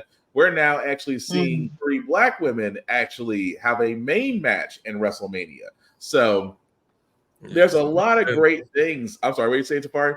I was saying salute to them because even that picture being out. Yeah, I had the picture up and I should have actually started out with that, so I apologize. But yeah, it's the whole thing of just all of that actually happening. Again, with everything else going on WrestleMania, it is just really and truly a great time. However, we won't really go into a lot. Like I said before, I just wanted to show this particular picture really quickly just because I think it's freaking awesome. To actually see that for the first time in wrestling. I'm sorry, the first time in WWE since the man who shall not be named is no longer a part of it. Because they don't even say his name anymore. That just tells you how bad it is. But to actually see Bianca Belair, Jade Cargill, and Naomi all team up, it's still a beautiful thing. And like I said, there's really a lot of matches going on there. But the main question that I'm just going to ask everybody is, will you be watching? Because I definitely know we will here at our house. But what about you guys? Will y'all also be watching WrestleMania 40? If I can get to the TV that has Peacock signed in. Fair enough. Yeah. I'll try. I'm at a friend's mania party the next 2 days. Oh, so you're definitely gonna be watching. What do you say, Lizzie? No, so I'm gonna try. Fair enough. But again, but yeah, it literally is gonna be a fun time. I'm just happy the fact that representation is a big thing. And representation definitely does matter. So I am looking freaking forward to this 2-night event. Just because. KSI? Huh? Is that KSI in the background? Who's KSI? Wait, was that a match? Was Logan Paul in that match? No. Logan Paul is actually going to be in a match with Kevin Owens and Randy Orton for the Intercontinental Championship. But KSI has been to some matches, so if he flew over from the UK. Hang on a second. Real quick. Where out of this picture do you see a person called KSI? I thought he meant in the crowd of the all-female picture. That is our truth. Oh. I thought he meant in the crowd of the girl shot. I didn't know he meant this. Never mind. I'm sorry. I don't mean to put the podcast on hold for a second, but my son was like, KSI. I was like, who is KSI? I'm like, I don't know who. Okay, that's our truth. That's a wrestler. He is the Mark Phillips of Europe. Okay, cool. That helps me out a lot because I admit I'm 41 years old. I don't really follow a lot of these young YouTubers, but apparently my son does. So whenever he says a name, I'm just like, who? The list goes on. The list goes on. How do I start with this? Give me one name because you've got a list. One name. Okay. Corey Kitchen. Who? Corey Kitchen? Yeah, why not? That's a person? Yes. These are all people like my age and up, though. So they've been around for a while. Okay. They've managed to reach his generation as well as mine, but okay. Yeah. I play horror games and stuff like that. Okay, I'm just gonna take your word for it because now our territory. Now I feel really old. The taxi driver in Five Nights at Freddy's. I feel old as all get out right now when he's seeing me YouTube. Yeah, anyway, me and Safari is the same generation, so okay. As long as y'all know, because I was going to ask a whole lot of questions this podcast. But no. Really quick before we get to our comic book pulls, again, the episode recaps for X-Men 97. I'm gonna be honest, because again, it is still fairly fresh. So because it is fairly fresh, we're not gonna go into detail about it. If you have seen it, I just want you guys to kind of give your synopsis of it. Again, we're going to keep this as spoiler-free as humanly possible because the episode is still fresh. It still is worth watching just because I would really like to see a series like 97, much like the animated series Spider-Man to come back. And I think that enough people watch it, these things will actually happen. So I'm going to start with you, Joe. Did you watch the most recent X-Men 97 episode? And if so, you're feeling on it? I am the master of magnet. That is literally what this episode is about. If you don't know what that's from, I can't help you. But no, this was very enjoyable. Very questionable ending on one particular thing that. Yeah, we did a lot this episode. We did a lot this episode. Yeah. Jubilee had a very interesting birthday present happen at the very end of the episode, which I was like, one of my friends like, did they just lay down? It's like, don't worry about it. It cut to it irised out. Don't worry about it. Pretty much. Everybody in the house except Gambit and Morph. Yep. Lizzie, what do you think? So y'all gonna hate me, but I need to catch up because I didn't get a chance to watch it. It is completely fine. You are completely fine. Yeah, my Wednesdays are loaded. I now have this, Abbott Elementary, Bad Batch, and then if I have time, Family Guy's in there somewhere now. I have to catch up on Bad Batch and Abbott It's Elementary. good. It's just you have competition now. I'm sorry. Yeah. What you gonna say, Joe? I did notice one Easter egg is that the original Jubilee actress was a character in this episode. Yep. Now you can give what's yours, but you can't spoil it. Can't spoil it. All right. It's good. That's up. Fair enough. It's good. Also, clearly somebody got put on Ozempic from 96 to 97. Yeah. I get everybody back. I didn't realize she didn't come back for the role until the cameo popped up. They sound the same, to be honest. Yeah. The only thing I'm very confused on is why Storm is getting like a very split off B story. Yeah, I heard about in its own episode. Like, I feel like I'm glad she's getting like her own story to tell. Yeah, but I want that as like a full episode, not as like a detached B plot from the rest of the series. I mean, fair enough, but I give it time to cook on that one. I'll give it time to cook, see where they go with that. But did she not meet him last season of the last show? Because I could have swore they all met, but it was pretty much just Forge and Charles going like, cool, we bouncing. That was pretty much the only interaction. Okay, because I was like, how do you not remember him? Yeah, because I think that was I remember what it was. That was an Iceman. That was the episode where they reintroduced Iceman. Yeah, and they had to fight the Wyman, their offshoot reboot people. And no. X Factor's a real thing. They were a Peter David team working for the government. I have most of that run. Okay, and then didn't they come? And then the Phalanx in season 5. Didn't they do a Forge with that again? Yeah. Unless Storm wasn't in that episode, I don't know. They always conveniently. You're the right ballpark. Yeah, because they always conveniently remove the isolate the X-Men that they need for the episode. They were not together in the comics at that point. I think at that point they were still teasing Wolverine and Storm. Yeah. Which we teased that for an episode and we went right back to Jean. Yeah, but now, to be fair, that was an alternate future. It was, but then when they ended with them flirting in our timeline, it was just like, oh, they're going to an alternate timeline. Nope, there's just a red flash of light, and no one's gonna ask what that was. Pretty much, but no, it was still a good episode though. So I mean, I'm looking forward to it. Lizzie, you definitely will be looking forward to that one. I still want to know your thoughts on that when you do actually get to see it though. But aside from that. Aside from that, we did see the season finale of Invincible again. the way I can explain it, I don't think. I mean, the ending itself is leading up to the third season because a certain character was introduced, and because a certain character was introduced, I'm concerned for Mark. If they decide to go that route, I'm kind of hoping they don't. But it's Amazon Prime. Invincible is not a kids show.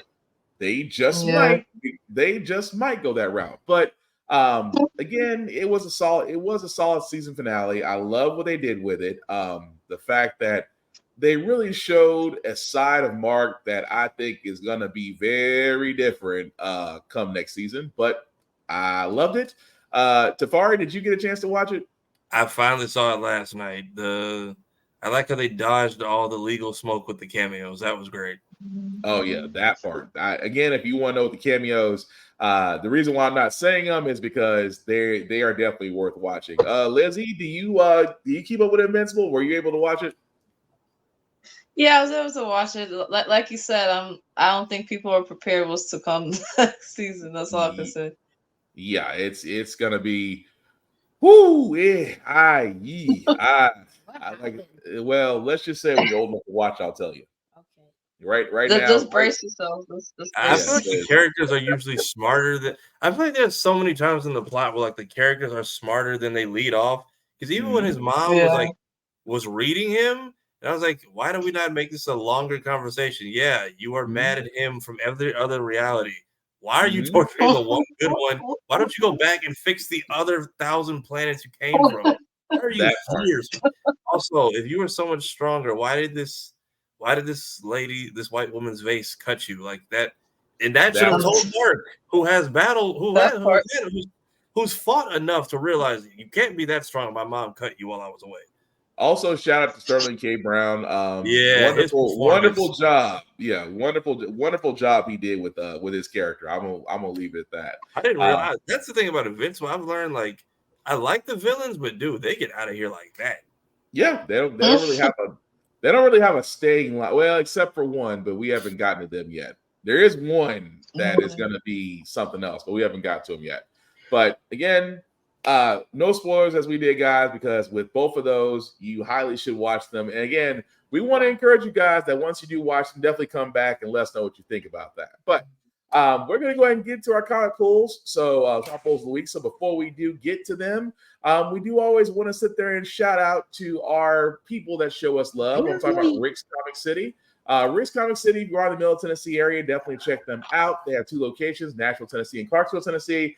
They are Nashville's #1 place for comics, for mangas, for collector's items, things of that nature.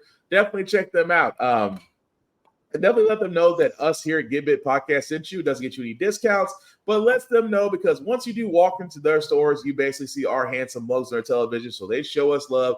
So you want to show them love. So definitely check them out. If you are not in the Middle Tennessee area, guys, I cannot stress this enough. Support your local comic book stores. Support your local libraries. I cannot tell you, and I get it. Amazon is easy. Barnes & Noble is easy. The places that you can go to get books that have a Starbucks is easy, but it's just something about going to these places, especially these mom and pop places, the places that have just as many comic books, but might not be just as popular, or libraries, whereas you see Joe is holding our favorite library card. Read the banned books. Kids who are listening to the sound of my voice, you may not know it right now, but there are people out there that are trying to make sure that you cannot read certain books. That being said, me and Joe and everybody else here at the Give It Podcast have always said, read the banned books. There is something there that you ought to know that they don't want you to know, but you'll be better for it because you do know it. So with that being said, guys, definitely check out Rick's Comic City if you are in the Middle Tennessee area. If you are not, support your local comic book stores, support your local libraries. They are the last places left. And once they are gone, you are going to miss them. Read them. As your walls. You do know you're in that group where you have a certain AR list you got to read, right? What? Why? I'm confused. You got real confused when I brought up AR list. That being said, Joe, I see you got the comic book list ready. So what do we got? Blue Beetle. We got Blue Beetle number 8. This is written by Josh Joe with art by Adrian Gutierrez and colors by Will Quintana. This starts the new arc, Pinnacle of Achievement. One of the Earthbound Beetles willingly gives up her Scarab to Victoria Court, and mistakes are immediately made by trying to access Scarab technology and integrating it with Earth robotics. Needless to say, oops. Very much. A very big oops.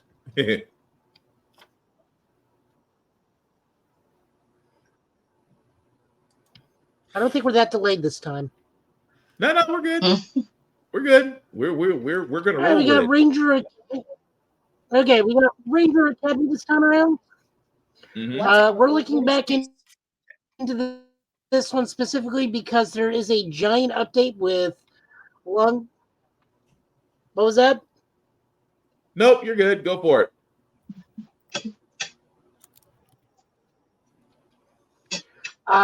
So we got this is written by Maria Ingrate Mora, with art by Joe Ming Yong, colors by Joanna LaFuente.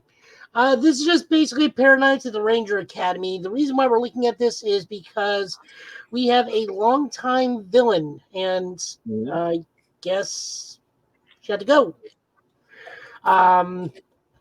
So one of the longtime Ranger villains that became reformed at one point has a child going to this academy. And because of time travel shenanigans, she has two children. One, we don't know if one's the older or younger sibling. She also doesn't remember if her husband is currently a Power Ranger or was a Power Ranger, because time travel's a thing with her. It's Nadira. We're talking about Nadira from Power Rangers Night Force. So we also go with Sage, who is being prodded by one of the other cadets to go back to the Green Ranger dormitory because apparently something befell this person's family member who also was instantly a Green Ranger. Oh, there you go. Oh, no, you're good. You're good. I accidentally clicked out because a message came out. I was like, God damn it. I'm back. You're fine. You're fine. Just want to make sure you're okay. Yeah, Go ahead, Joe. I'm good. I mean, the earthquake didn't affect me. Ooh, not the earthquake. This episode was fine. I think the big standout was the Nadira reveal, which was actually kind of funny. I enjoyed it. I kind of wish more was happening, but this is going to be a very slow burning book from what I can tell. But again, we get more Power Rangers lore, and this is probably going to screw with some of Shadow's theories and plans somehow. Every book the Power Rangers does usually does. Pretty much.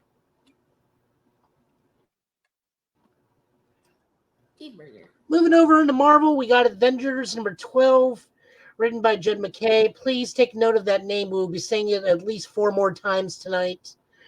With art by Francesco Mortarino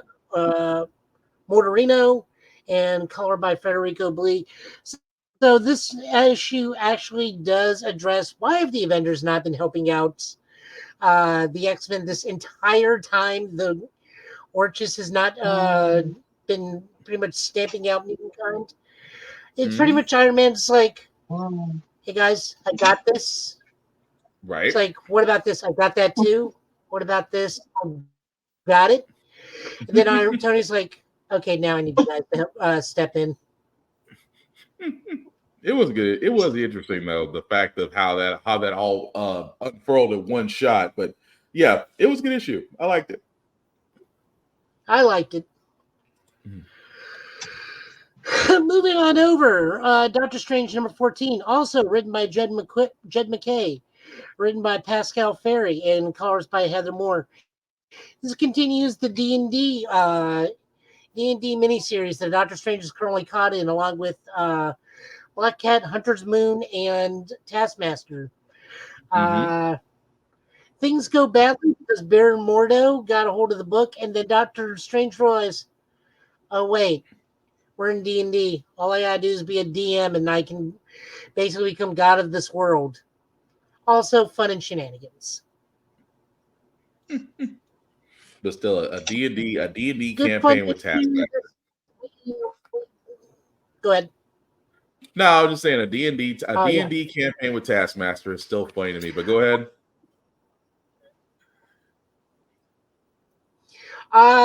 This is a good book. He continues to impress. This directly leads into Blood Hunt #1, written by, you'll never guess it, Jed MacKay, who, by the way, also got announced to be one of the principal writers of the 3 principal X-Men books. Nice. Okay.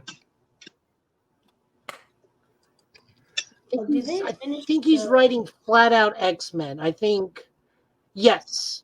Because someone's writing Exceptional X-Men, someone's writing Uncanny X-Men, someone's writing X-Men. Yeah. And Jed MacKay is just writing X-Men. Moving on over, we got Sensational She-Hulk #7. This is written by Rainbow Rowell with art by Ig Guerrera and colors by D. Knief. The space station vacation with She-Hulk and Jack of Hearts gets interrupted by Jack's one-time love interest Ganymede, who swore to spend the rest of her life with him should she ever complete her life's goal. And guess what? She completed it. So now there's awkward tension everywhere. Pretty much. And then a fight. And apparently you can get speeding tickets in space. All she wanted was chicken fingers. All she wanted was chicken fingers. That's all she wanted.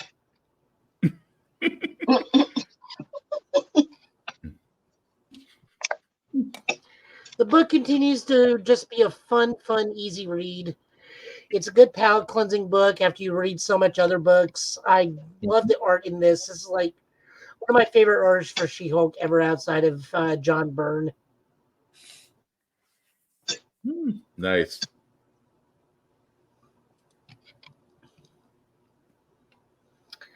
We get Vengeance of Moon Knight #4 with, guess what, Jed MacKay. Art by Alessandro Cappuccio and colors by Rachel Rosenberg.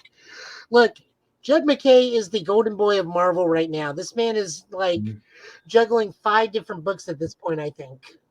Yeah. This time around, it's Hunter Moon in the therapy chair with Moon Knight's personal therapist. See, Chad, there is active therapy going on in the world of Marvel. Okay. Good to know. At least they have we some also learn who the new Moon Knight is, and that he's connected to an opposing cult of Khonshu. Yeah. Kali? Is it Kali or Kalbi? No, Kali, you're right. Yep. And we learn it's an old Moon Knight villain, potentially. I'm not aware with who it is, but apparently it's like the Fist of Kali or something is masquerading as the new Moon Knight. Good book. Again, I like seeing heroes going to therapy to work out some things, and it's very interesting with Hunter's Moon more than anybody else because of how intrinsically connected he is to the Moon Knight lore now. Yeah. Although the whole thing with him is the fact that with him and the imposter was always funny. It's like you didn't earn this, and that kind of sticks him a little bit. It's the whole thing of you didn't earn this, you didn't earn the title, you didn't go to being killed. It's like he was real heated about that.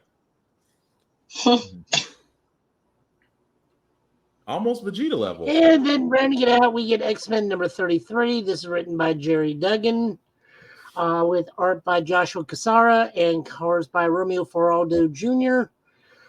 We just get a giant, big X-Men offensive. The X-Men are still taking it to Orchis.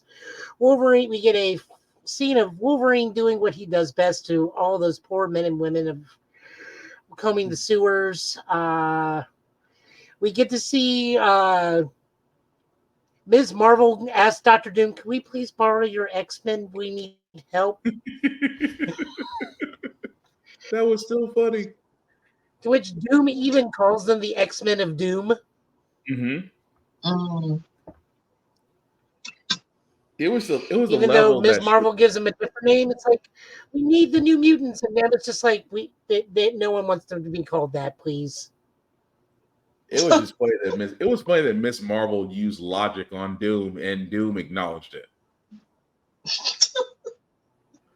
Doom was like, I guess I must intervene. I was like, oh yeah.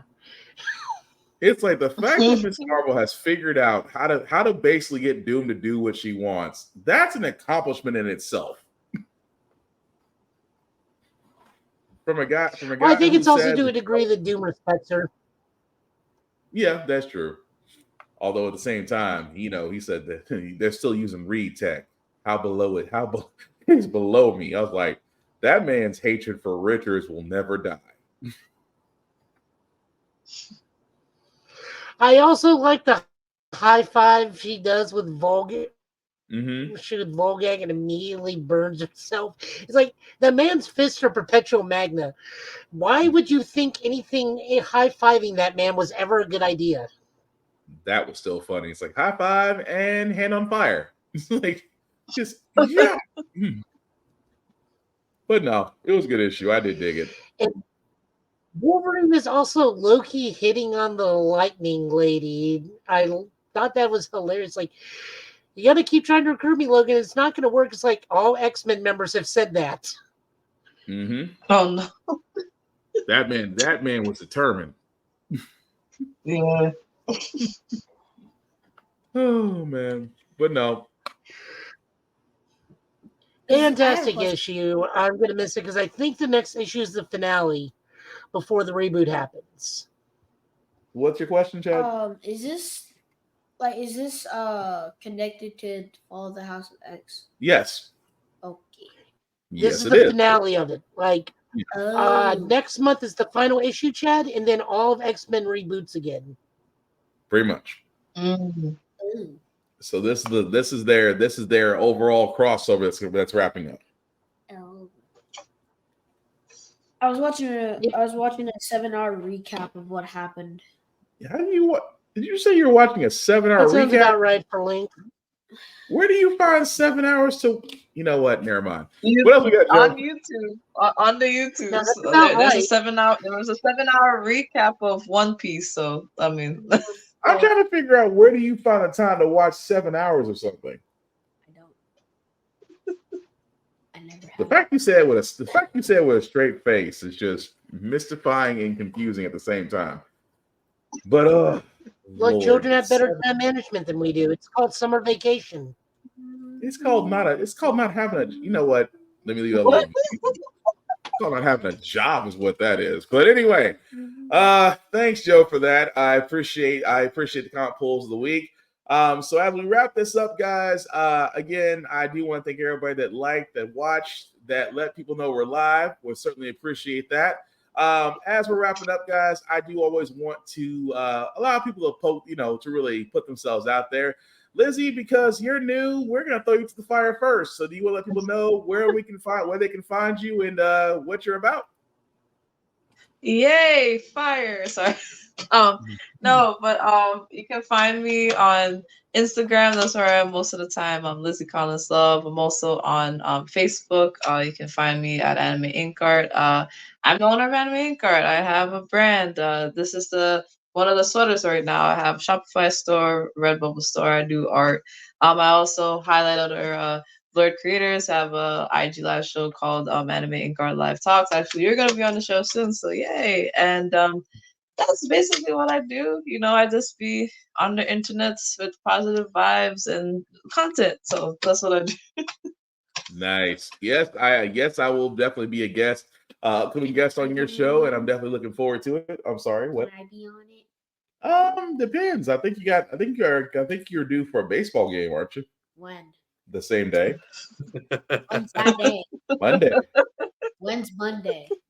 Which Monday? When's Monday? I'm not going to be here next Monday. We know. Safari, you want to let people know where they can find you?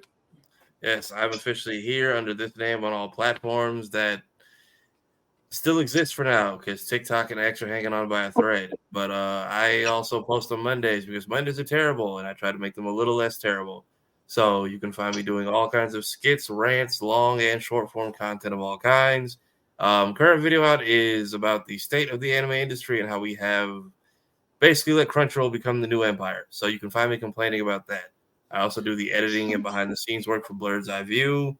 Thank you guys for dealing with us in the clips and just supporting the highlights I've been busting my butt putting out, even though monetization is fun because our entire channel's in the red right now. So please support the new things I have to put out to make up for that loss. Also, the show is back on Tuesday. We are live at, I want to say, 7 p.m. our time? 8 p.m. 8 Eastern, 7 Central, isn't it? Yeah, 8 p.m. Eastern, 7 Yeah. 8 p.m. Eastern, 7 Central. Because you and I are in the same time zone. Everyone else is in earthquake land. Yeah, they're all on God's Etch a Sketch right now. Oh, I get hit by God's vans tomorrow on Monday. Apparently, this eclipse has all of Dallas on swole. So maybe I have superpowers next week. I'll let y'all know. All right. Joe, you want people to know what you're doing up to and where they can find you, sir? Sleeping, eating, staying on the couch. I'm tired. As you're clapping. Because I'm honest. You said that, you was testifying for a second over there. Lord, go ahead, Joe. Let me think. Joe Italian last name on Twitter and Twitch, which I'm currently streaming this to Twitch. Because I don't stream anything to gaming to Twitch at the moment, just because I fall asleep too easily playing games nowadays. It's what happens when you're a hospital worker. What else? Show Guy Joe, I put up a new video.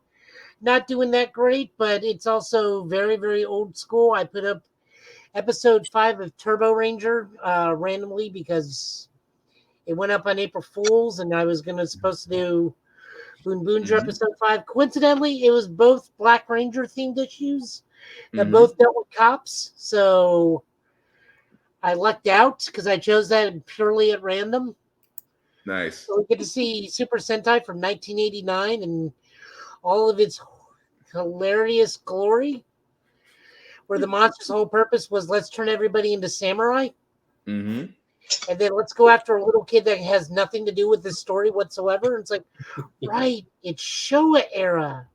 That means half these episodes deal with a little kid that bears nothing on the plot whatsoever. Yeah. God, I hate pennies.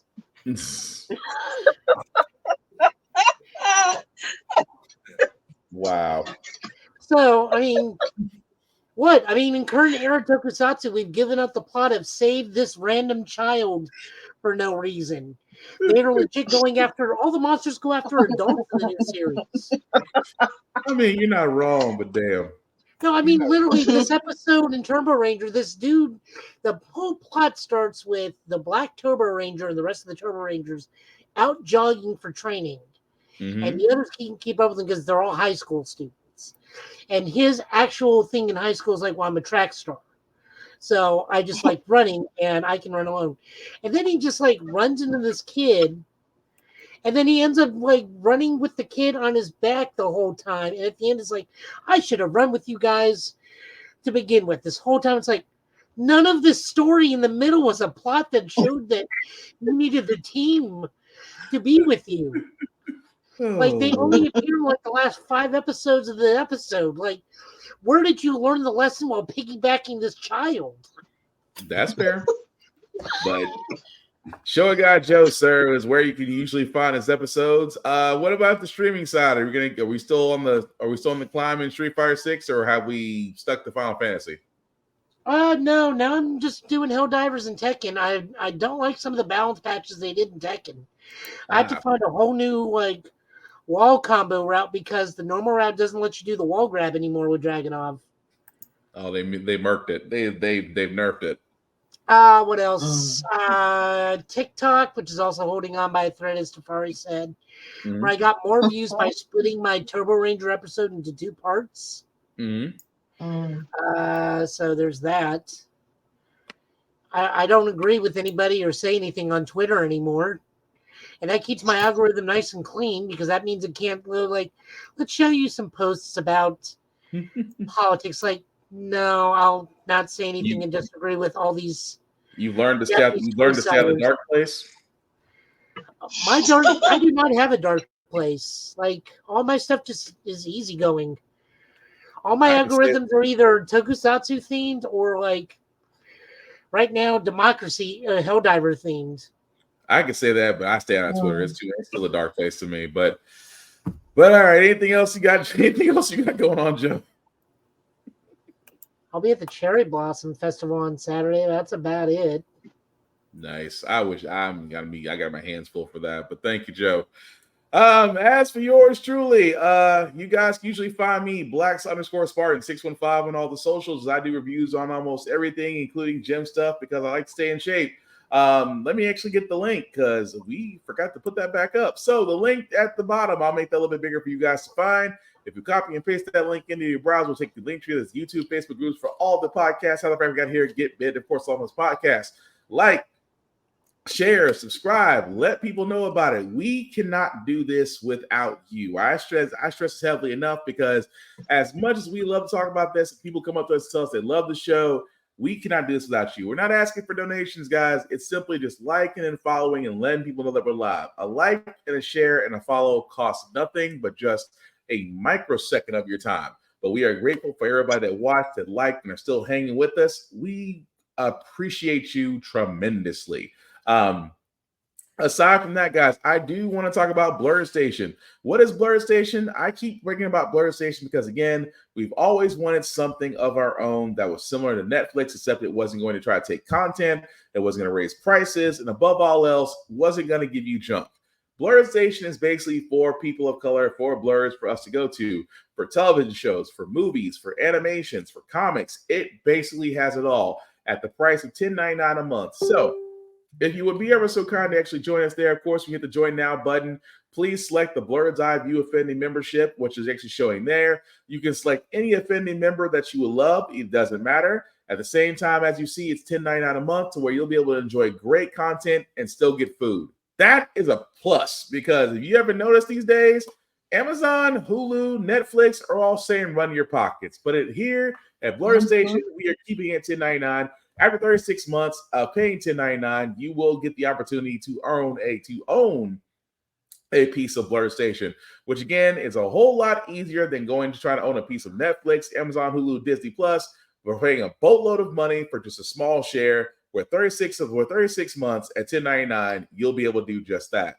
And again, if you're a content creator, your content is yours to keep at Blurred Station. They just want a cut of the profit. They want a cut of the distribution, as well they should.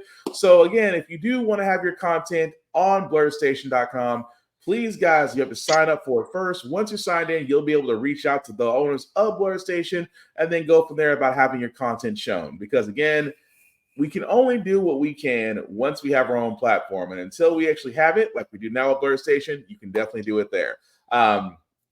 Aside from that, guys, we will definitely be back here next Friday, same Get Bit time, same Get Bit channel, with news of the week. And hopefully be having some better news because, like I said, Phil Spencer, don't tease us about Gears of War 6. I'm so serious. But as we wrap this up, guys, Lizzie, Tafari, Joe, any last words for call tonight, people? Hang on. Just have a good weekend and take care of yourselves. Tafari? I will see y'all whenever the gods are done blocking out the sun. Dang. Joe? I think Ghostbusters is taking its promotional material too far. We had lightning strike to the Statue of Liberty. There's an earthquake in New York. A cold front moving in. I want to know how much more we're willing to put in to this promotional budget. I knew he was going to say that. Okay. I knew it. They're taking the sun next. Yep. The sun. I forgot. We're taking the sun. We will do anything to make sure we make more money than Godzilla next week. Jesus. The only thing about the earthquake with me was at work, I was in the bathroom. So I mean, if I died, I died if it was stronger. But that's just a funny story. It's a funny story about it. I was sitting on the toilet. Of all the ways to places to be, right? Take the Dragon approach.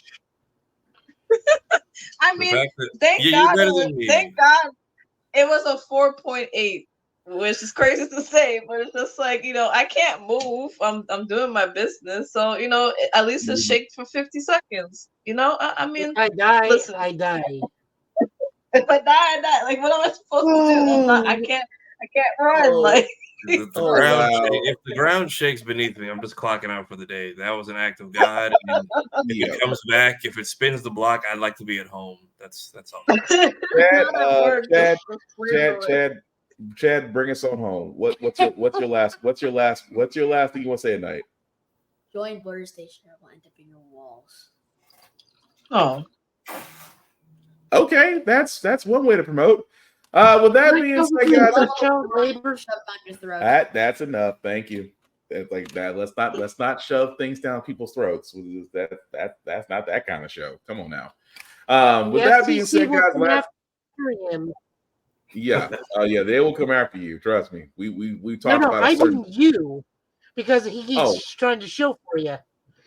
Yeah, I was gonna say I was worried about that. I was gonna say like the GTA guy, but the last thing I'll say about Give It Podcast, guys, is that about fandoms, we know them, we love them, we debate them, we argue them. The one thing that we don't want to be is toxic gatekeepers. We don't want to be people that want to keep people away from these fandoms, nor do we want to sit there and dislike somebody because their tastes are different than ours.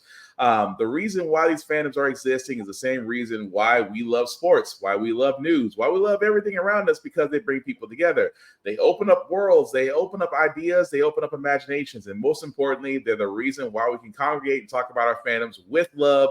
And the only way we can do that, guys, is with peace and openness. And in the words of Will Wheaton, don't be a dick about it. So, that being said, guys, that's going to do it for this podcast. Again, thank you, Lizzie, for being on. Thank you, Tafar, for being on.